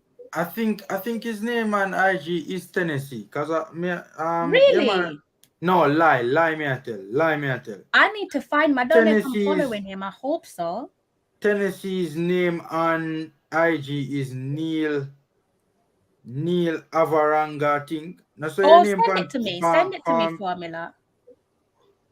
yeah, I as me can't for do believe something that. Wow, outside of the Tennessee. realm of my capability, my technological capabilities. What do you mean send it to you, Crystal? All right. All right. Write You it mean in like the send the private link? chat. Send Right the in the link to the. Yes, copy the link and send it to me. I'll copy the link and send it to you I need to in follow your him back. DM. Yeah, I need to follow him back. Guys, that was in 2008, that was 2019 that he's referring to, summer. wow. Yeah, they said you're not supposed to celebrate, even at the Emirates. Neil Alvaranga is Tennessee's name on That name sounds familiar. on IG. So may I send you the link to him little later. Oh, And by thank the God way, I am following him. oh, there you go. I tried to follow you, Crystal. I tried to send something to you, Crystal, on Tallawah TV on Instagram, and it bounced. Well, I think it said no longer. It doesn't recognize it because I'm not following or something like that. So if we could exchange details at some point, Yeah, you need to I'm I'm on glad you this. brought that up because I wanted to clip you onto my channel, but I couldn't find you on social media, so I was like, it's a bit pointless because I can't lead no one to his channel. So yeah. I will give. Do you want the details right now before I ask Formula front and central? You can put it in the private chat and I'll search for you and follow you. I will do I'll that. give you a follow now. I Sorry, will do Formula. that. Formula, Yeah, no problem. I want to pin yourself, Formula, and I want to pin Chevon on the ropes for the 1-2. Formula, Chevon, yes sir, you sir. Look here, you guys speak honestly, yes sir. What a cute smile. Listen, that's not gonna get you out of this one though. I saw you guys resorting to what looked like PlayStation activities following Jamaica's Reggae Boys crashing and burning the last time I saw you. Look, I just came out of that depressing state. Yeah, all right. So, what do you mean by hold on? What do you mean by PlayStation activities, Richard? What that mean? The man literally suggested that he was going to be who's up for playing some PlayStation or something like that. While the game are going, you think them easy? Look here, Crystal, these men are easy, you know. Richard, say you think them easy. No, but that was true. Richard, no, I can explain that because I was on my phone, you know. I was on my phone, you know, right? When the Mexicans scored the second goal, right? And at that point in time, I knew that the campaign was done, right? Now, at that point in time, I went into such a severe state of depression, you know, but we can't lock off the stream because the game not done. If Shavon was on the stream, so Shavon remember, right? From then till the end of the stream, like the man, even when the game done for probably like 45 minutes after, you know, Otis them and Shavon them did a chop up the game, and I was barely saying anything because the Formula did out. Yeah, Virgin, the second goal just knocked me the hell out, Virgin, and it's like, but just sit down in the chair. You know, you ever get into a state yet when you need to find something, like you just need to find something for occupy yourself. And I was playing Pez on my phone while the All right. stream was going on. Me not gonna lie to you because me did need something for occupy myself because my mental health at that All point in right. time, it just take a huge hit. Yeah, Richard, man. I remember Yes. which game in particular you were talking. It was the Panama game. Mm-hmm. After Panama, because I never saw Panama's last goal. I don't know if family remember. I never saw Boy, Panama's last goal because I yeah, turned me on. did, That's when I yeah. turned on. That's when I turned on my Xbox. Crystal, that was the funniest day of my life. Because after Panama took the lead, I was like, oh, here we go again. You see the celebration that that I put out after we scored. Cause remember, I had basically given up on the campaign from after the El Salvador. You see, as much as you see the Honduras game, we beat Honduras, but make formula tell you, I was one of the persons saying that I don't see nothing to celebrate about. Because that 3 points, family, remember this comment? That Yeah, 3 man. points against Honduras costed us at least 15 points. In the qualifier for the remainder of the qualifiers. You My remember Lord, when I my said that Lord. formula and formula Yeah, said man. that comment is extremely deep. Mhm. That win against Honduras costed us at least 15 points in the World Cup qualifiers. Stay of Persons may execution. wonder what I mean. Stay of execution.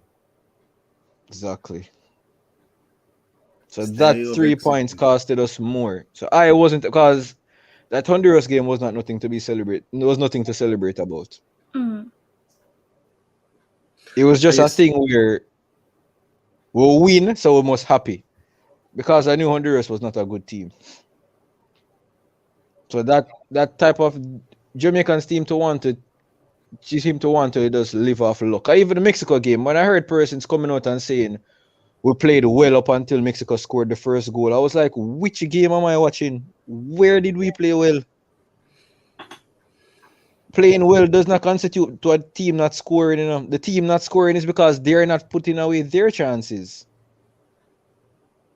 Yeah. Mexico killed us. Mexico had us on the back foot for the entire game. After we scored, it's like we just said, all right, guys, let's go all defense.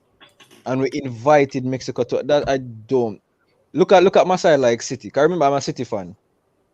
When City they 5, you'd have never know. You'd have still believe City is losing the game. Yeah, the intensity and the yeah. Yeah. Yeah. And this is So, one of the reasons, though. But sorry, Richard, 1 second. The Reggae Go Girls ahead. play like that too. yeah, We have to give the girls props for that too. The 'cause I Reggae Girls don't that play like understand that. it. Like even the El Salvador game that we drew, when Ravel and Mikel came on the field, we took the ascendancy. We took control of the game. We scored, and it's like everybody just dropped back. Why? Those are the things, and then you're gonna hear a person say that no, man, the team play a good man. Family, when was the last time you said Jamaica? You believe Jamaica senior men's team played a good game? Honestly. Yeah, it's been our probably I would say that separate and apart from the Costa Rica game in the last time out. Before that, probably Costa Rica again in the Gold Cup. We seem Exactly. to perform decently against Costa, and before that, it was a while too. It was a while. All right. I really want to talk about this from all of our perspectives. The top Reggae Girls performers. Probably let's say 3 girls for each panelist that really stood out. I'm gonna start with Shavan. We can start with you, Panda one, yeah? Think about that for a second. The Swaby sisters Mm. and the That's defensive midfielder to me, honestly. I love a Sir good Richard. defensive midfield. I love a good defensive midfielder. Yeah, boy, it's so crazy. Anyways, the position that the boys struggled with. I love a good So defensive Richard, midfielder. 3 players that stood out here, because I know you were watching the games. Yeah, man, it was a pleasure. Very, very interesting. I've gotten the bug, and I hope it stays for a long time because very interesting watching a live game. And I tell you, credit to the Reggae Girlz. 3 names: Kyla McCoy, very impressive. Casemiro style, gets the ball, passes the ball, keeps things ticking, can make tackles, can track back, is aware of the game, integral Well, to the game, front and hold on center. there. Yes, sir. Hold on. You said that make tackles word there. Go ahead. It's very important, you know. Oh, you You know mean? why? Our starting defensive midfielder doesn't make tackles. Uh-oh. Not talking about the female team, you know. Formula know me I'm talking, you know. Uh-oh. Does You, not you, Shaban, make tackles. we're talking about the girls, Shaban. and Crystal, do you see? This is just what Shevan's doing there. Do you see the overlap?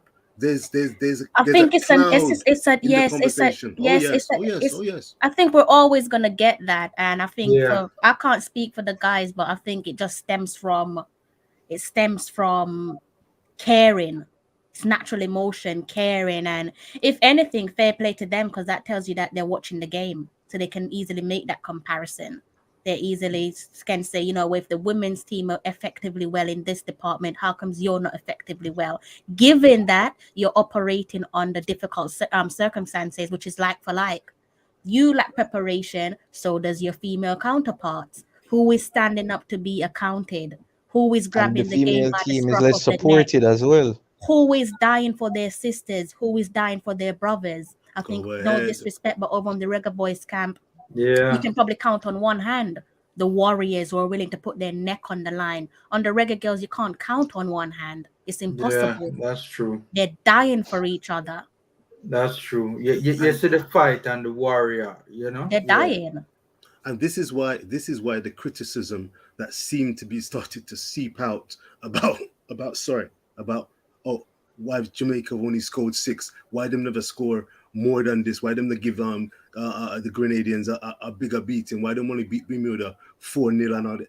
And when you hear that, and now you know, no, I just don't like the sound of the narrative and the words coming out because these Tallawah girls, the unity on It's the pitch, there. off the It's right, there. off the pitch, the eloquence, the fighting spirit, the quality, the never say die, but no excuses guaranteed. Absolutely of the highest order. Remember, they're playing in a region that contains 2 of the leading teams in world football in the United States and Canada. Jamaica can Yeah. be actually mentioned near the same conversation. That speaks volumes given their resources, given the fact that, you know, the pay differential between the men and women is so vast, but the performance, the effort, the endeavor that we see from them, it needs to be absolutely kept front and center in any discussions that we have going forward. Back to your question, Formula, because I've got a lot of things to say on 2 more. around the narrative. 2 more. So we've got McCoy. Trudy Carter is just for me the X factor. She's got something called the X factor. She knows that she's good.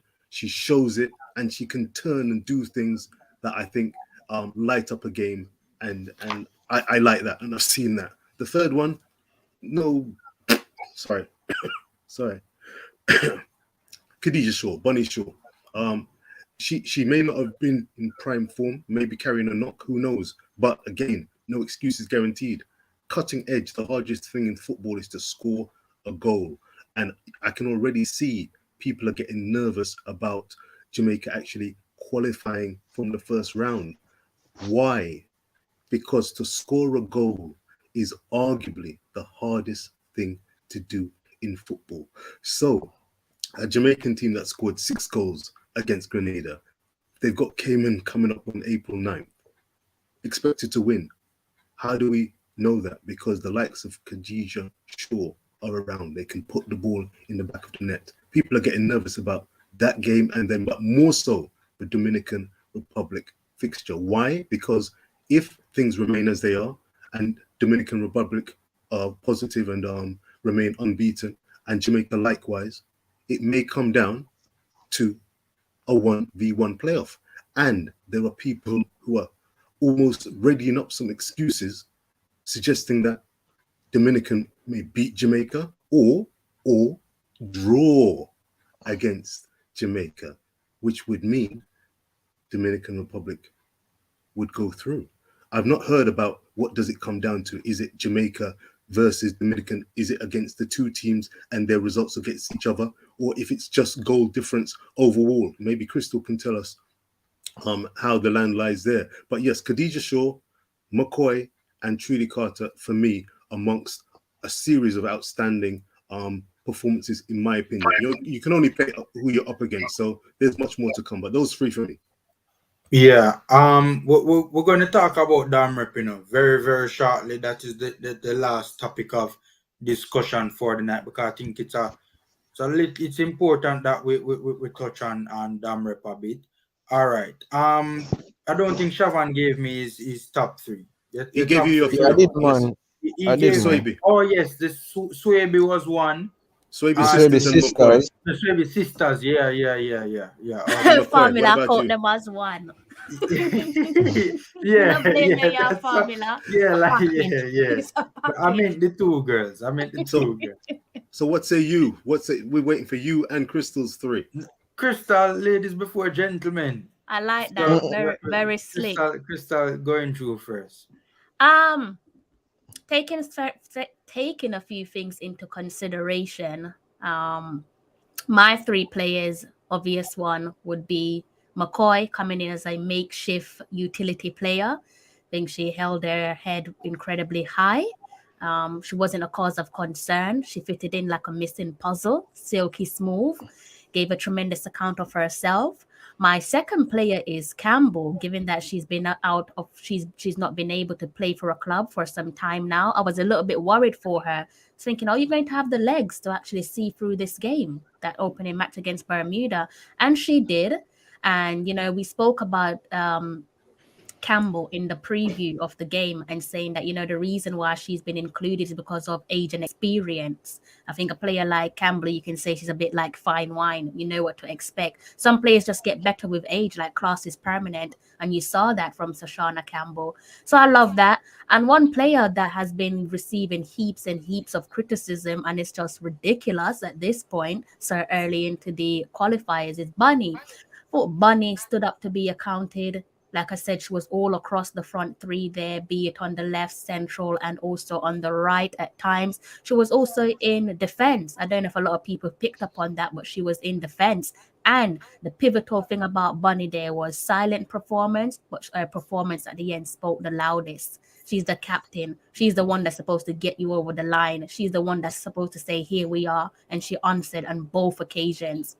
2 goals when you needed it, 2 extra goals when you needed it to extend that lead and also towards it. And those goals from Bunny were no joke. Bunny's not here to play about with nobody. Those goals were hard and powerful. You're not saving that. Could be the best goalkeeper in the world. You're not saving that. The only thing that can possibly save you is probably the crossbar. No, Andre Blake. And also against Grenada as well. 2 goals against Grenada. So that's not easy. She's leaving the first stage of the window with 4 goals to her name. And it's nowhere near the best Bunny. So I think that, she's been faced with a lot of harsh criticism, but I think she held her own. She did what she needed to. Huge burden as the captain. She went But out there. who's criticizing her?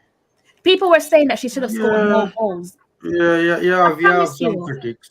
I promise you. And I'm saying to them, yes, she's a forward. That's when you're so obsessed with stats. It's crazy. Like a lot of people are just all about stats, and you're saying that because she's a forward.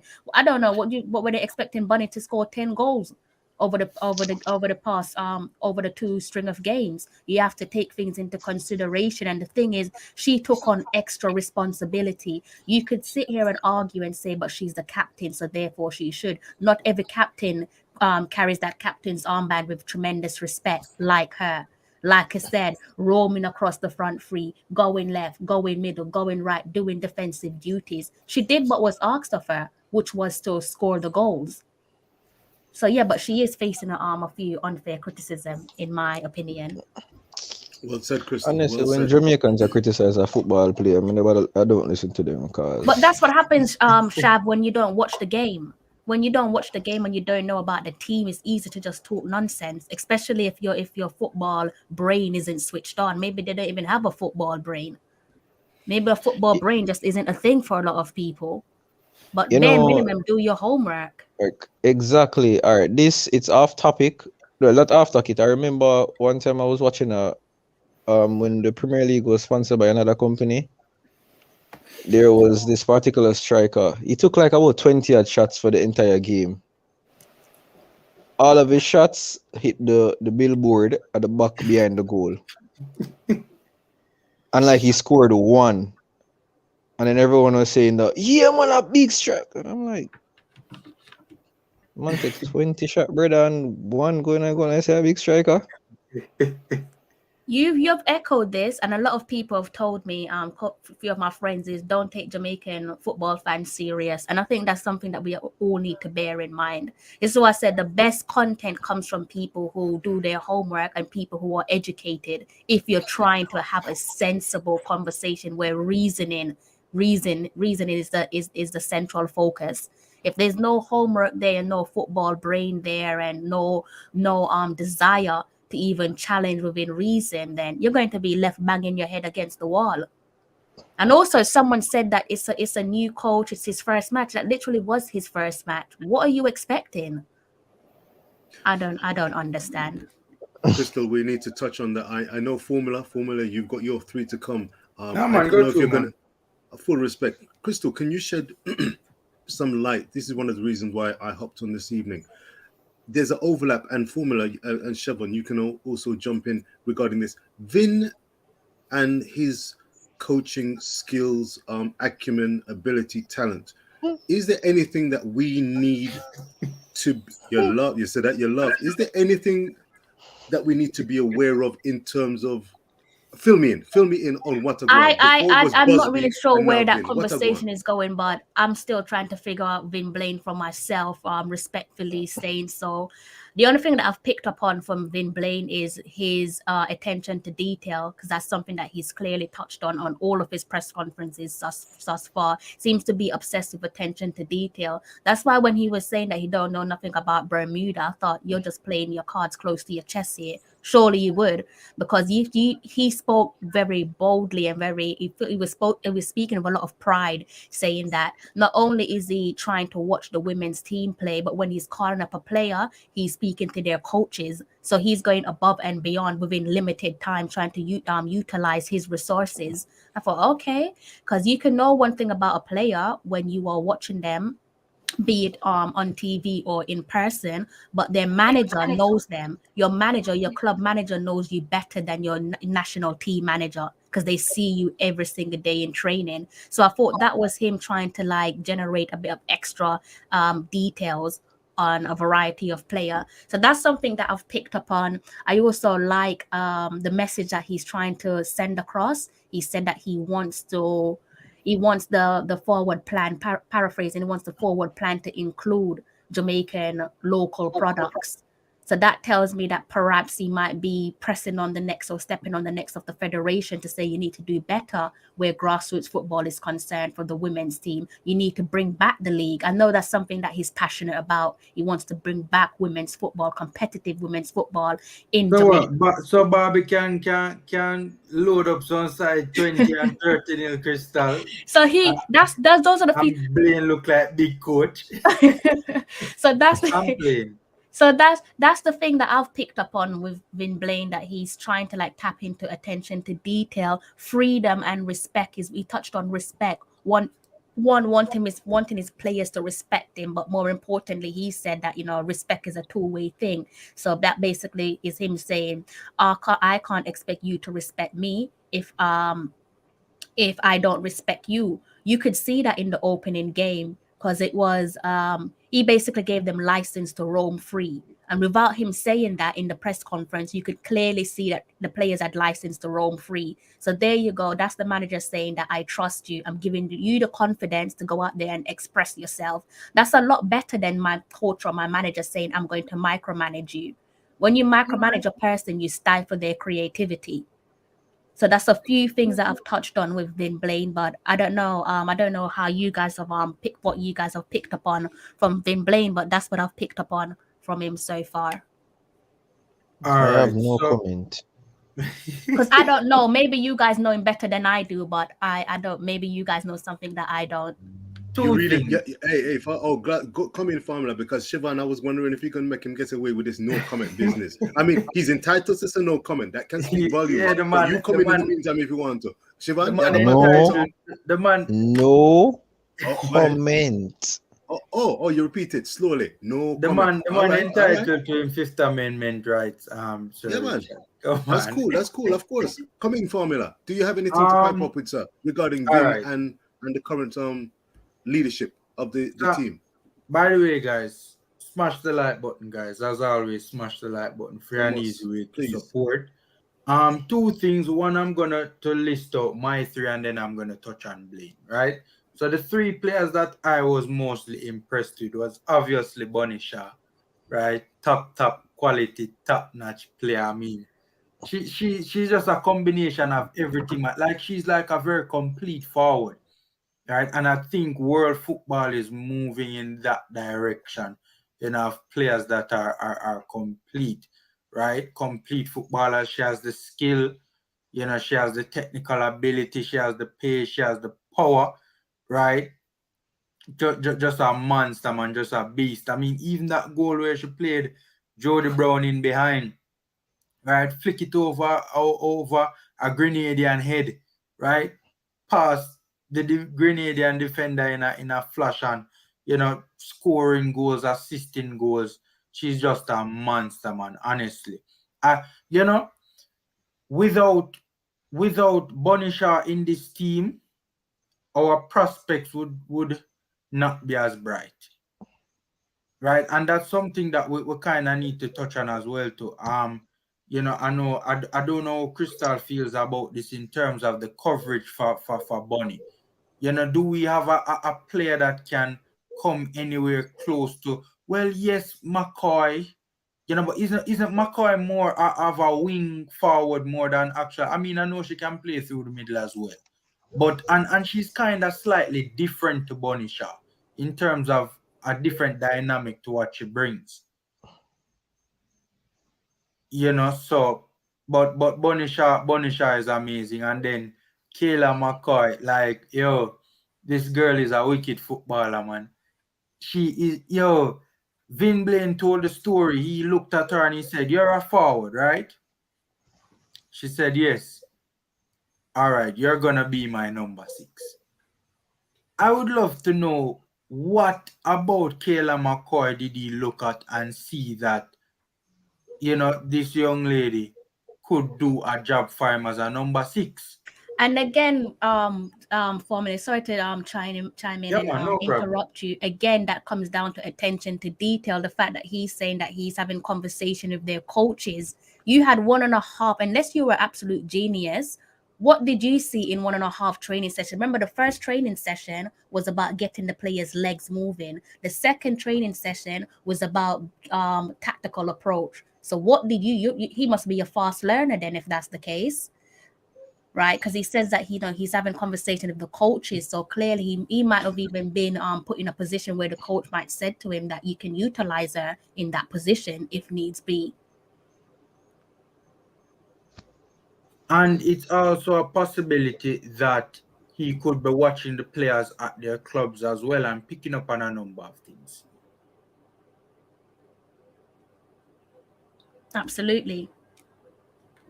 So, you know, I mean, but whatever it is, the fact of the matter is that he just took this girl out of the forward line and put her in midfield as a number 6. And she looked like she has been playing the position from ever since. I'm Just the glad that you technical brought that up. know-how. I'm glad you brought that up, Formula, because a lot of people have been questioning. Everyone's entitled to their own opinion and own analysis of the game, but a few people have been questioning his coaching abilities. But are you not even going to give him the bare minimum to say fair play to you? You utilize your players effectively well. Or you can't? Can you not even find it in yourself to say fair? Because how can you sit there and give Kayla McCoy heaps of credit without echoing the same praises to the coach? It's the coach's decision to put her in that position. Yeah. I mean, she has just been brilliant, man. I mean, ball retention, controlling the game, winning tackles in midfield. Even in the Grenada game, she was constantly just breaking up Grenadian plays. It was ridiculous, she's just a very good technical player. The third player now, I don't really know who is the third who I would say. That's kind all right. So Alison I thought was brilliant until she came up, but that's the thing. She only played like a game and a quarter, right?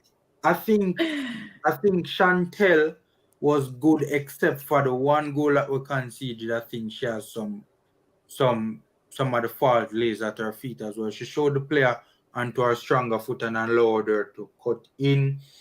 I think that Sade did very well too, but Sade played like a game and a third probably.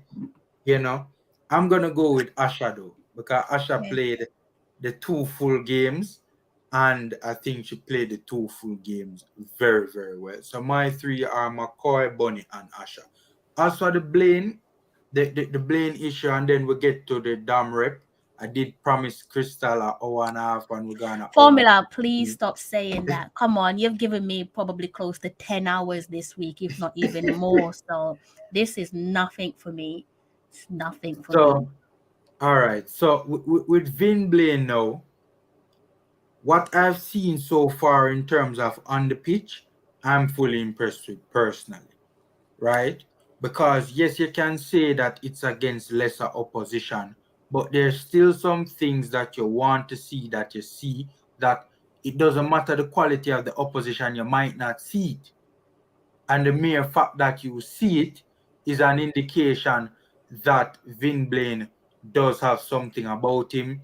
You see patterns of play, you see patterns of movement. The team is not stagnant or static when we're in possession of the ball, like some other side, when I call them name.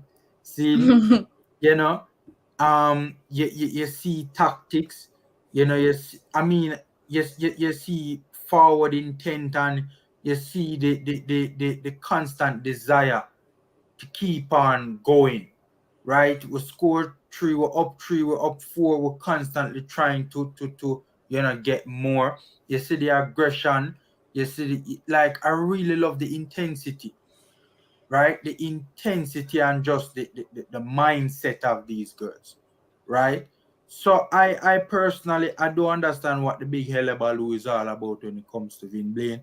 The only thing I have an issue with is that 1 and 2 little chirpings he has made in the media that I don't think it was the best thing to say, 1 and 2 things that he said.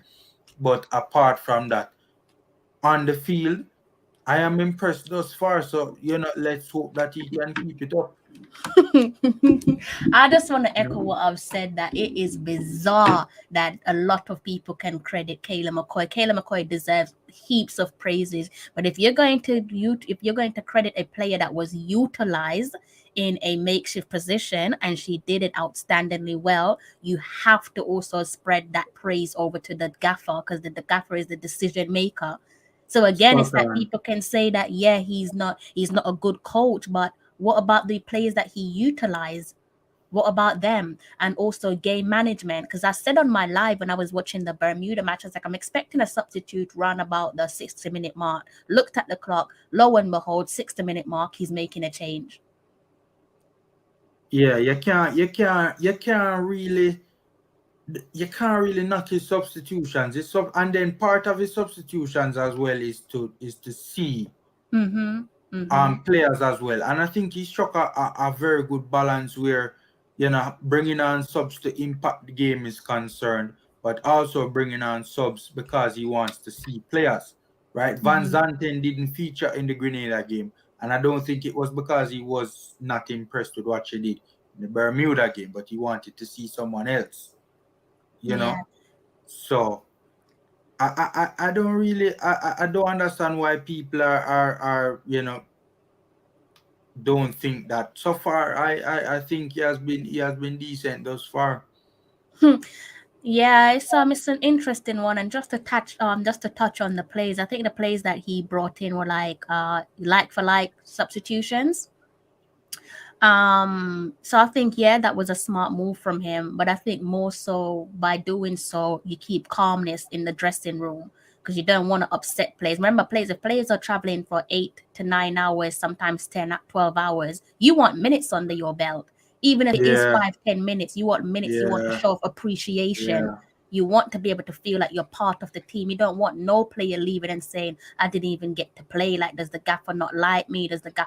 Am I not part of his team going forward? Because unfortunately, with every gaffer that comes in, be it at club level or international level, automatically the players who care, that is, the first thing is, I need to impress him. The only way you can impress him is in the game itself and on training. So I think fair play to him for giving a multiple players run out, because at that way you just calm down the dressing room. Nobody can say that, oh, you're not even giving me a chance because you're so hung up on your favorites. Countless players got a chance. It's interesting. Let me just quickly pipe in there, Formula and Crystal, because there was a narrative. I was on the IMAX show with JD, and there was a gentleman. I won't name him, but he begins with the L, Lan, and a very, very passionate gentleman. And one of the narratives he was putting across, which got me thinking, and I wanted to see what a go on, is that he said during that press conference he was absolutely apoplectic and calling for the coach's head, and accusing him of, well, being incompetent, tantamount to, in that during the conference he said, and this is interesting because what you said, Crystal, was opposite to what he was saying, and I actually fought in the corner that you were actually alluding to. He said because Vin said he knew nothing or next to nothing about about the opposition. I think it was about Grenada or Bermuda. I think it was about Grenada or Bermuda, one of the teams. Bermuda, And Bermuda, Bermuda. okay, and Bermuda. then secondly, which shocked me because I was listening, and he said, "No, well, not only that, Richard, but he professed to not knowing much about his own Jamaican players." At that moment, I thought, well, hold on, let me listen carefully because this is news to me. I think that this guy, I don't know much about Vin. So I'm going to actually be doing some research and just checking his background. But I thought he was surely playing his cards close to his chest, or he's been honest in that the team Bermuda may be newly formed and he doesn't know a lot about the team, and maybe the whole Bermuda team doesn't know much about themselves. So in a spirit of transparency, which is what I've heard Vin is coming with, I thought that doesn't deserve criticism. Could you be the person who splits the vote formula regarding that particular accusation or narrative, because that is building upon the narrative that suggests that the Reggae Girlz are not playing as well as they could compared to previous leadership and management. And also, then they're saying the old thing which smacked of the Reggae Boys, the old classical schoolboy situation where, you know what, our team would be even better. Just wait till we bring in such and such player. Just wait. We don't have our best players out. Yes, there's more to come. That smells too much of the Reggae Boys, and that, the old, oh, we don't have our best players. And when the players come in, it seems to be the same old story. So, Formula, could you be the deciding vote regarding Vin at this stage? And in terms of his words expressed, i.e., doesn't know much about Bermuda or his own players. Is that a good thing, a bad thing, or indifferent to it? I mean, it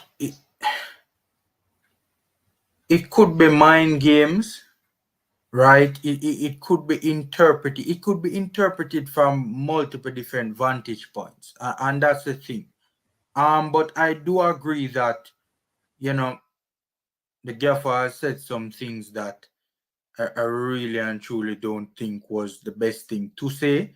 I don't know if he has a master plan in mind, something that he's trying to achieve with his statements that, we are not seeing as fans, or we are not privy to the inner workings from behind the scenes. But yeah, I agree. I mean, I'm not gonna really beat him too much for saying he doesn't know about Bermuda, because if he was saying that because he genuinely meant it, then that would be an issue. But if he was saying it, right, to start, the psychological warfare, so to speak, then it could be a decent, tactic to employ.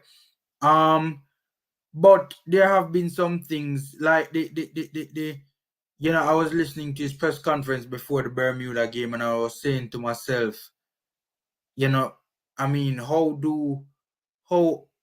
I mean, yes, the gaffer is supposed to inspire the girls, and the press conference was like he was doing a lot of whining. Uh, why? When I say whining, I mean in terms of he was just crying out, so to speak, about this not going right, this not going right, etc., etc. And I'm like, how do the girls feel about this, hearing this? Do they feel inspired? Do they feel motivated? Like, is this the right tone to be setting before the game? The constant crying about all the things not going in your favor. So I didn't like that. And he also said something along the lines of, these defenders are not the players that he wants to work with, or something like that. I'm not quoting him verbatim because I don't remember exactly, but it was along those lines, right? And I'm saying to myself, then, how do your defenders feel about that? Is it that he knows the girls and he knows that, that will get them going, a statement like that will get them going? Or is it a case where him just a fly out and a chat bare foolish, and that could have a negative impact on the girls, in terms of, on the former point, in terms of, could it be a case that he thinks that this will get them going, this will motivate them to go out there and put out a very good performance to try and win him over? Suppose he knows the girls, he has some experience where psychology of players are concerned, and can pick up certain behavioral patterns. So him kind of noticed that, the girls would be motivated by this sort of rhetoric. I don't know. But me personally, the statement was kind of a bit. I don't think, from me personally, I don't think it was the best thing to say. So there's just been some little things he has said in press conferences that me not really get. Crystal, So I wonder if there's a chance for you to just pipe in by way of a reply to what Formula said. Thank you for that, Formula, because that's news to me. I'm going to be digesting what you said. Crystal, do you have anything to add to that by way of clarity, Again, please, like before I think Formula I've moves again? touched on your question already. I think going back, if you're looking at what he said about Bermuda, not knowing much about Bermuda, perhaps that was the best answer to give.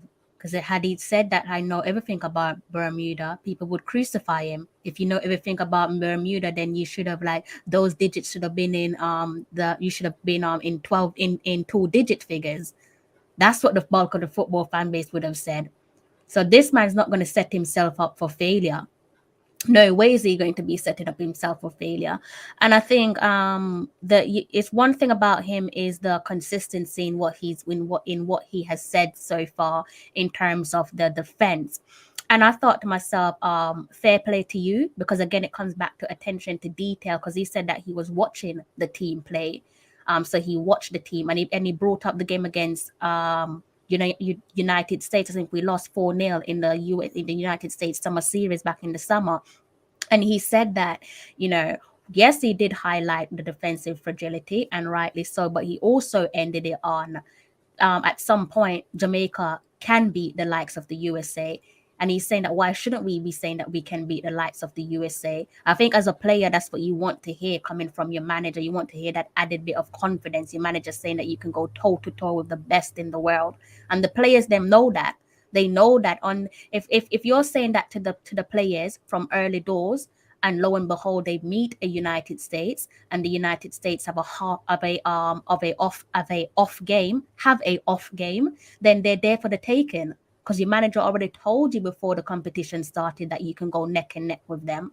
So I think he set them up where he's saying that I do believe in you. Yes, we do have work to do. I think he would have shot himself in the foot had he come out and say that no, we're the best team in the nation, in the Caribbean nation, and we're going to sail on through to the qualifiers. Because then people would have said, but the defensive fragility. They would have inevitably said that. What about the defensive fragility? I think with Vin Blaine now, it's about him balancing his transparency, because it's very clear here that you're damned if you do and you're damned if you don't. It's definitely a point now for him to just sit back and balance his transparency. How much do you want to say? How much little do you want to say? Because there are certain things that needs to be said, but he has to be mindful that people will rip it apart. Doesn't matter even if it makes perfectly sense. If it makes perfect sense, people still say, but why would you say this? Why would you say that?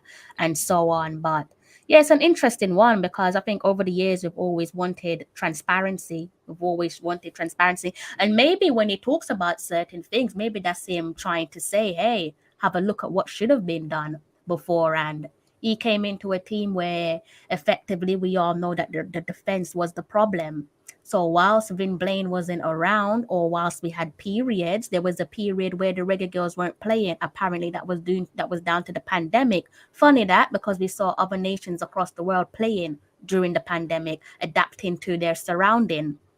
So maybe that's a point for us to say, but hang on, during the pandemic when life was quite easy, were the federation scouting to say that we have a important year coming up? We're trying to achieve the unthinkable once more in terms of getting to our successive World Cup qualifiers for the women's team. Let's be proactive. Let's go and bolster up the defense, because it's quite obvious that that's the weakest part of the game.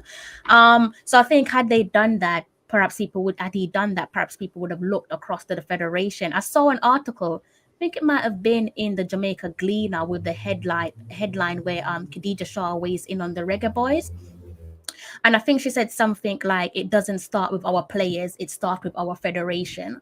So whilst we can chip away and say that the defense is this, and Vin is saying this, and Vin is saying that, the captain of the women's national team is saying, none of that starts effectively without the backing and the support of the federation. It's the idea of setting up your players for success, as opposed to setting them up for failure.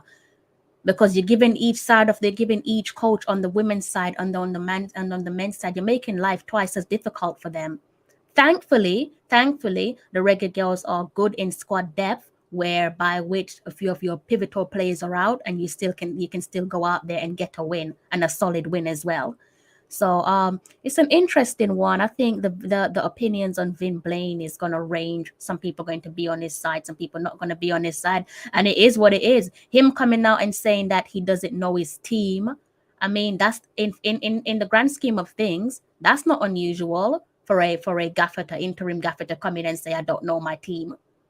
If you had told me that I know my team, I'm expecting you to win every single game, and I'm expecting you to do so impressively well as well. Because you basically just said you know your team. If you know your team, you should know your best starting 11. If you know your team, you shouldn't be chopping and changing. So what he actually says is action matches his words. He's saying that people are saying that he said he don't know his team. Could that be the reason why he's chopping and changing and saying, okay, let's bring this player into the team at some point, be it through substitutions and so on. So I can't speak for everyone. Everyone reads the game differently. I can only speak for myself. I'm not always going to be right. I'm not always going to be wrong. But at the end of the day, football is simply a game of opinions.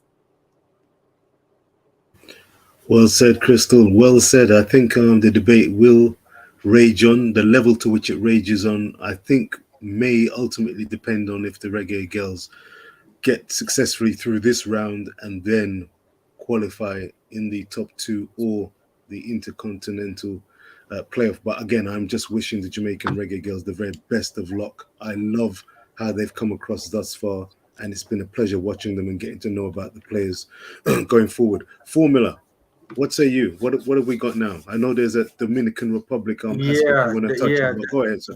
Yeah, that's the last topic we're gonna touch on tonight in terms of that that team that is causing many Jamaican fans a little bit of headache, right? The Dominican Republic, they're ranked 113th in the world. Now, I watched a good portion of the Dominican Republic versus Cayman game, right? And in my humble opinion, do I think we are considerably better than them? Yes, we are. We are both on paper and also what I saw in the Cayman game. The Cayman game, they were they were struggling to really and truly break down Cayman for the first 20 minutes as well, right? Cayman Islands got a red card in exactly on the 20th minute, right? And the penalty, the Dam Rep scored it, and they went on to win the match 4-0. So with that being said, 4-0, a man down against a team with a man down, right? I mean, as I said, I watched a good portion of the game, and yes, Dam Rep were good, and as I'm gonna say it again, it's a team that we cannot take lightly. It is a team that can cause us some issues on any given day. As Sir Porter said on the coaches the stream last night, the ball can bounce anyway, and it can just happen to bounce in the favor of the Dam Rep team. But I do believe that when you look at both teams play, you see the deficit in quality. You do, right? I do believe that people have been saying the Dam Rep team is flying. The Grenada 9-0 victory came at home in the Dominican Republic. I don't think we're on a decent, in a decent stadium or pitch. I don't think we really and truly factor in these things that we played Grenada in Grenada's home stadium, right? So, I mean, me personally, I was doing some research into the Grenadian team, and I mean, a lot of collegiate players in America. By the way, Crystal, what do you think of the American College League? Is a decent level, though? Yeah, definitely. Definitely. You can't argue with that. You only have to look across the products that they've produced for their national team. Yeah. And players who have gone through that system, Bunny being one of them. You can't argue with it. Jody Brown being one of the players that's currently going through that channel as well. So yeah, one of the best, if not the best in the world. I don't know no other country that can talk to America. Yeah. And this question is this is an interesting one. Again, this is why I say you do your homework, because had he not ended on the last bit there, he saved himself. Unless all the regular CM central midfielders weren't available, that should not have happened. There you go, you saved yourself by with that last sentence alone. But if you remove the last sentence, what type of comment is that? So you saved yourself with the last sentence. So I say that do your homework when it comes to the national side, be it the men's team or the women's team, because you would know that there are key players that missed out on the Bermuda and the Grenada game. One key player, if you're talking about that position that he's referring to, is Drew Spence of Chelsea. Fascinating. So Crystal is saying that Jamaican Red Devil knows what he's talking about. I'm saying that he saved himself with the last comment, because there's a lot of people. If you remove the last comment, a lot of people do carry that same view. And then he basically added balance to his argument and said, well, unless this is the case, that is the case. An important caveat, a very important that is most caveat. certainly the case. So I said, yeah, he definitely pretty much as long as we we do have work to do. Definitely have work to do. Yeah. But I mean, you do have some professionals in the Dominican Republic setup. One of their players plays in Spain. Another one of their players plays in the top league in Spain, in Denmark, Finland, just to name a few. But most of the players are American collegiate players. which at the very least suggests that it is a very young and promising team. That might not can get over the line right now, but it's certainly a team that we need to be very wary of in the next 4 years. But it's a team that still can, in my humble opinion, we need to be on our P's and Q's for that damn game.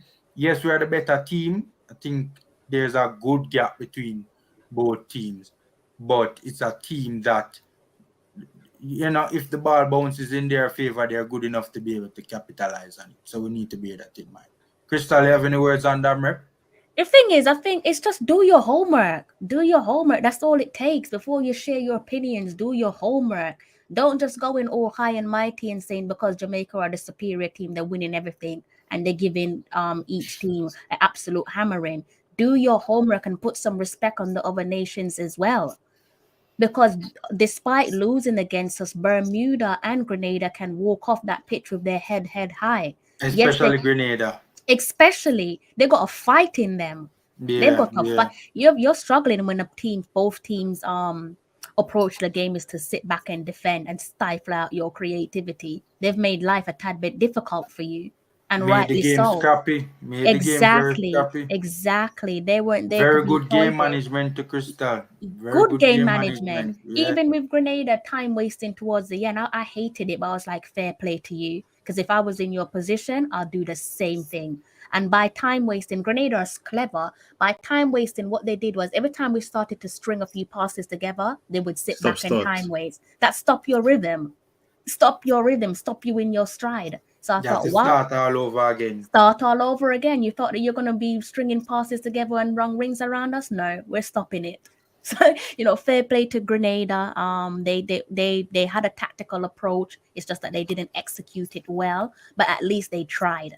These are people who are playing with pride. They tried. They didn't just come and say, come to my house and walk over me. I love what you just said about the tactical approach. The ability might not have been there, but you saw some indication, good indication of what they were trying to do.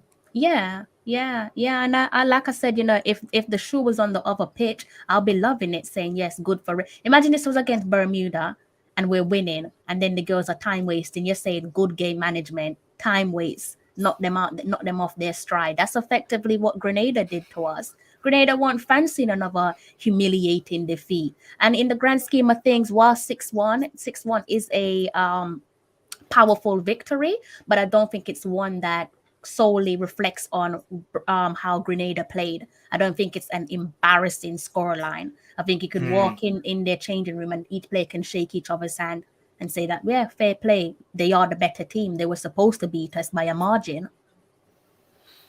As I said on Coaches this last night, I think that the Reggae Boys can take a page out of the books of the Grenadian girls. Big time. When it comes to learning how to game manage. Yeah. Their game management in that second half was spot on, man. If they did not employ such good game management, would have probably won that game, probably 8-9. Yeah, because the goals were coming, and Grenada realized that. Grenada was just like, oh, Bunny's in form right now. Bunny's feeling this. She said, no, you're not getting a hat trick. You, Bunny, you're not getting a hat trick. I might take a picture of you at the end, but you're not getting a hat trick. Jody Brown as well, I like you, but you're not getting a hat trick. And you saw Grenadian players taking pictures of the likes of Jody Brown. So the respect is there. But what I like about Grenada and Bermuda is first, they respect themselves. So big up Bermuda and big up Grenada as well. You want to see teams respect themselves. You don't want to see a team being a coward and just laying down on you to walk all over them. Good for you, but realistically, we want to see a good game of football. But we talk. Sorry, Richard. But we talk about the competitiveness and the competitive spirit. Even though Grenada was losing the game and had no hope of winning the game, they still were trying as best as possible to keep the scoreline down. They were trying. This is what I'm saying. They made it difficult. They made it so difficult for us. The quick turnaround between Thursday to it was Sunday, right? Play on Thursday. Then you have to travel. Then you have to settle down. Then you have to knock the ball around in training. Then you have to go again. They're not robots. Yes, you can say that they're professionals, but they are not robots at the end of the day. If we can be satisfied, put this in the grand scheme of things and say if this was club football, each and every one of us would be happy. If my team played on Thursday night and then played on Sunday night and won 6-1, nobody would complain. Nobody would complain. So why are you complaining of the national team? Even if it means Manchester City are sitting above you in the league, if Chelsea are sitting above you in the league, if you play Champions League or Europa League football on Wednesday on Tuesday or Wednesday, and then go on to play in on Sunday on the weekend, you're not complaining if you're winning 6-1. It was the equivalent. It was the equivalent of a Europa League fixture on a Thursday and then playing on the Sunday. It was a quick turnaround. Quick turnaround. So are you not going, as somebody who says that they are a football person, be it man or woman, are you not taking these things into consideration, or do you only consider it when it's club football? I don't think the full context, and that's why I don't agree with individuals who are going in on the girls' performance. Again, I think we created so many chances in that game. If the finishing was better, we could have easily have won the game 10-0. Plus, we scored 2 legitimate goals that were ruled out. So that's right? That's 8-1. I think it was Bonnie and Jody, I think. If memory serves right. We scored 2, the one where they said Bonnie was offside, and also the one that crossed the line. The penalty from the first game, that was a penalty. Exactly. So, I think that all things being considered and all things taken into consideration, I think the girls did relatively well. Yes, they do indeed have some stuff that they need to work on. I agree.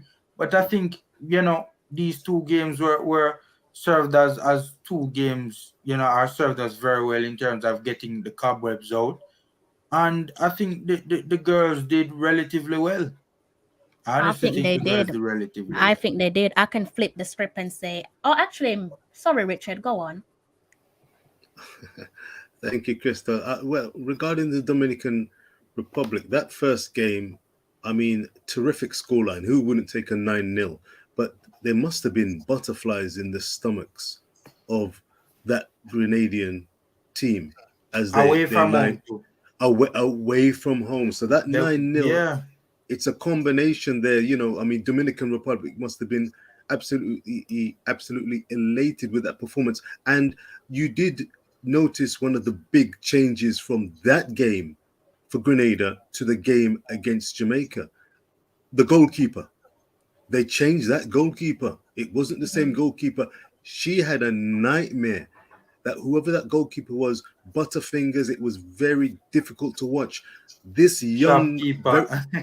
My lord, I heard that. I heard, yes, me hear them talk like that. What happened? Yes, Krista. Go ahead, Formula. That's what we call poor goalkeeper, shopkeeper. They were calling Sidney Snyder shopkeeper. No, man, the Grenadian goalkeeper from the Dominican Republic. Jesus, team. wow. Okay. Yeah. So I was really impressed early doors when I saw the Grenadian keeper and I saw her with a couple of moves, and she was on point. I think she's very young. She maybe 17. I heard she's very young, but small as well. Small, absolutely. So when I saw the stature, I thought, hello, we could be in for something here. But hello.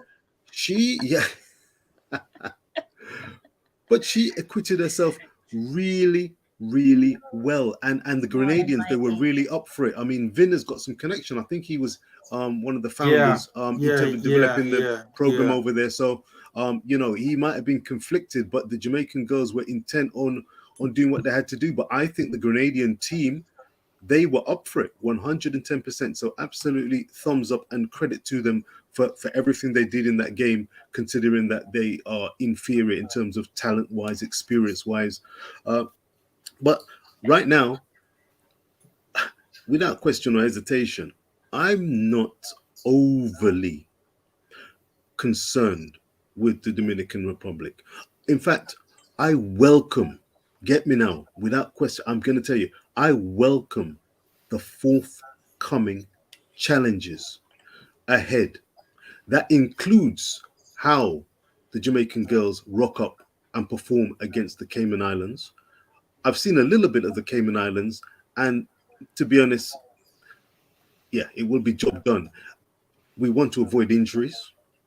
We want more playing time for the girls to gel. And then we're going to move on. Another quick turnaround, the 9th and the 12th of April. It will be Dominican Republic at home at the office. The Jamaican women know the pitch. They know the surroundings and they know what is at stake. As Crystal has said before, the Jamaican Reggae Girlz have been there. They've been there and done that 2018 to 2019. They want to return. And what I hear from each of them in every interview is that they are focused. I say, give them their free reign. Trust the process. Trust these players. They're small and large, but trust me, them Tallawah, and they're talented.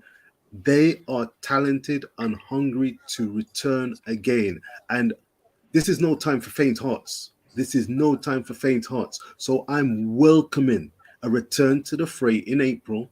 I want to see the likes of Drew Spence, which I've not seen much of her. So in this time leading up to the April fixtures, of course, we've got the Reggae Boys coming back into action for the last of their octagonal 3-window games.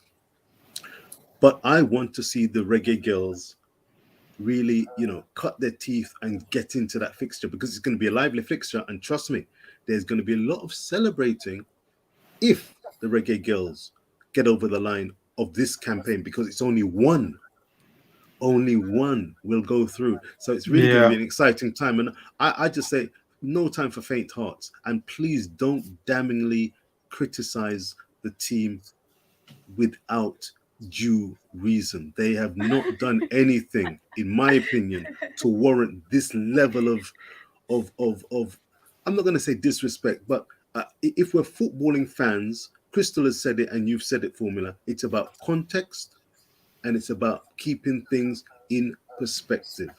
And on that basis, even though the football is round and anything can happen, right now, Vin is comfortable and the team are comfortable. They're doing what they need to do to get to where they want to get to. All roads lead to the office, but a game at a time, and let's see what happens. I'm not going to turn any molehill into mountains at this junction. Trust me on that.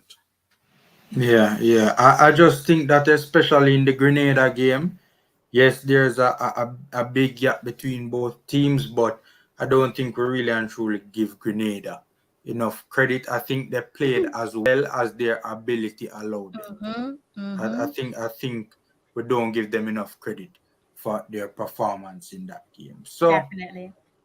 I think that's it. We have covered everything in this roundup of the Reggae Girlz performances in this round. Want to say thank you to my panelists as always for jumping on. I promise Crystal an hour and a half. It's fine, Formula. It's no An big hour deal. later and she's still here If putting up with me. if I jumped on this live straight after work, as I initially anticipated, I would have been falling asleep on your live. So it's a good thing that I managed to get some rest after work because I was tired. So yeah, it's Me no know it worry. gone. Me know it gone. That's exactly what happened to me. I was KO'd, gone. I was asking Gone. Formula, I was like, Formula, how's your body? Because after work, Richard, I literally laid on my bed and I had no intention of falling asleep. And I woke up a couple hours later. I was like, how did that happen? Absolutely. Tired. I tried to wake up and I was like, I can't. My body is not allowing me to get out of bed. So yeah, it's tiring stuff. The trick is not to get into the bed. Don't go into the bed at all. That is the trick. Yeah, the thing with me is I'll be sitting in the couch and just lights out. So don't get in the bed and don't get in the couch. Don't Where get am I in the supposed to couch. go? But I am sitting up, I'm kind of sitting, but kind of, in a relaxed mood. And Yeah. That was me. That was me a few hours ago before jumping on. That's exactly me. Sleep anywhere, anytime, anyhow. Slightly slouched and I was gone. So yes, I woke up and everybody fast asleep. Clock a strike. But give thanks, give thanks. Listen, I think doing this particular stream, and if there's anyone still around, please hit the like button. If you've not Absolutely. hit the like button, but have been enjoying the outstanding conversation, hit that like button and show respect and support free of charge to Formula and Crystal for her outstanding work with Tallawah TV as well. But Formula, we need people to hit the like button, and thank you again for hosting. I think that the conversation and the good vibes that the Reggae Girlz have actually been giving us, I think it merited this extra amount, this kind of time. In fact, it would merit, in fact, more time. You can have even more time dedicated, because these girls, they've got some terrific stories. And you know that we're going to have household names already. There are names that I never knew about. Now they're on the tips of my tongue, and I'm looking to follow up. Asha. I want to follow up on Asha's story. I've seen Asha's story. She's very hard on herself, by the way. I know you mentioned her as one of your 3 plays. She said, I think after that second game, she said against Grenada, she said that she's, or it might have been the first game. Bermuda game. Yeah. And she said, look, and I would have liked to. that game. Exactly. She said she wanted to be involved in the game even more. And she always feels that, she has to reflect on her game and how she can improve. I think that those kind of comments, they warm the heart. And that kind of positivity warrants people getting behind them and not jumping on the back where there's no need to. Constructive criticism is good, but I think at this juncture, we should really just give a lot of praise and respect and get behind and stand full square beside the Reggae Girlz going forward, and handily placed in the league and the qualification group.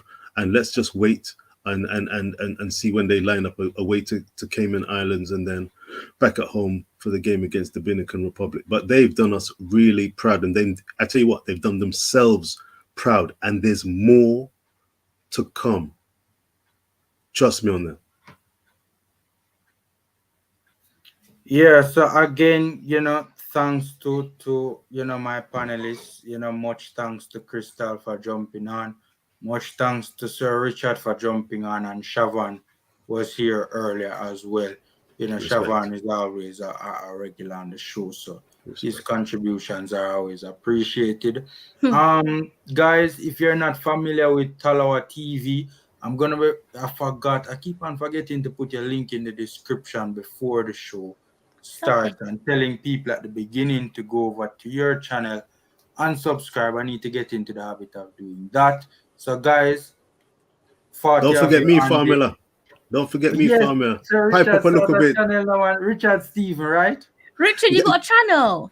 Yeah, he started a channel as well. Yes, really? What's the name of it? I'm going to put the links to both channels in the description. You guys just click on the title, and you see the description. It comes up, and you will see the links to both Tallawah TV and also Richard Stevens' YouTube channels as well. So you guys can go over there and support those channels.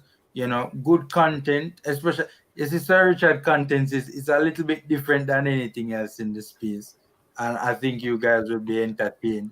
And as Crystal is just does some brilliant stuff as well. Support Tallawah and also Richard Stevens. So guys, we're getting out of here now. So thanks to all the viewers for watching. Thanks to all the commenters in the comment section as well. We can't, sometimes it might seem like we're ignoring the comments. That's not actually the case, but it's different. It's difficult managing both the discussion and also the comment section as well. So bear with us. Stay safe, guys. Take care, and until next time.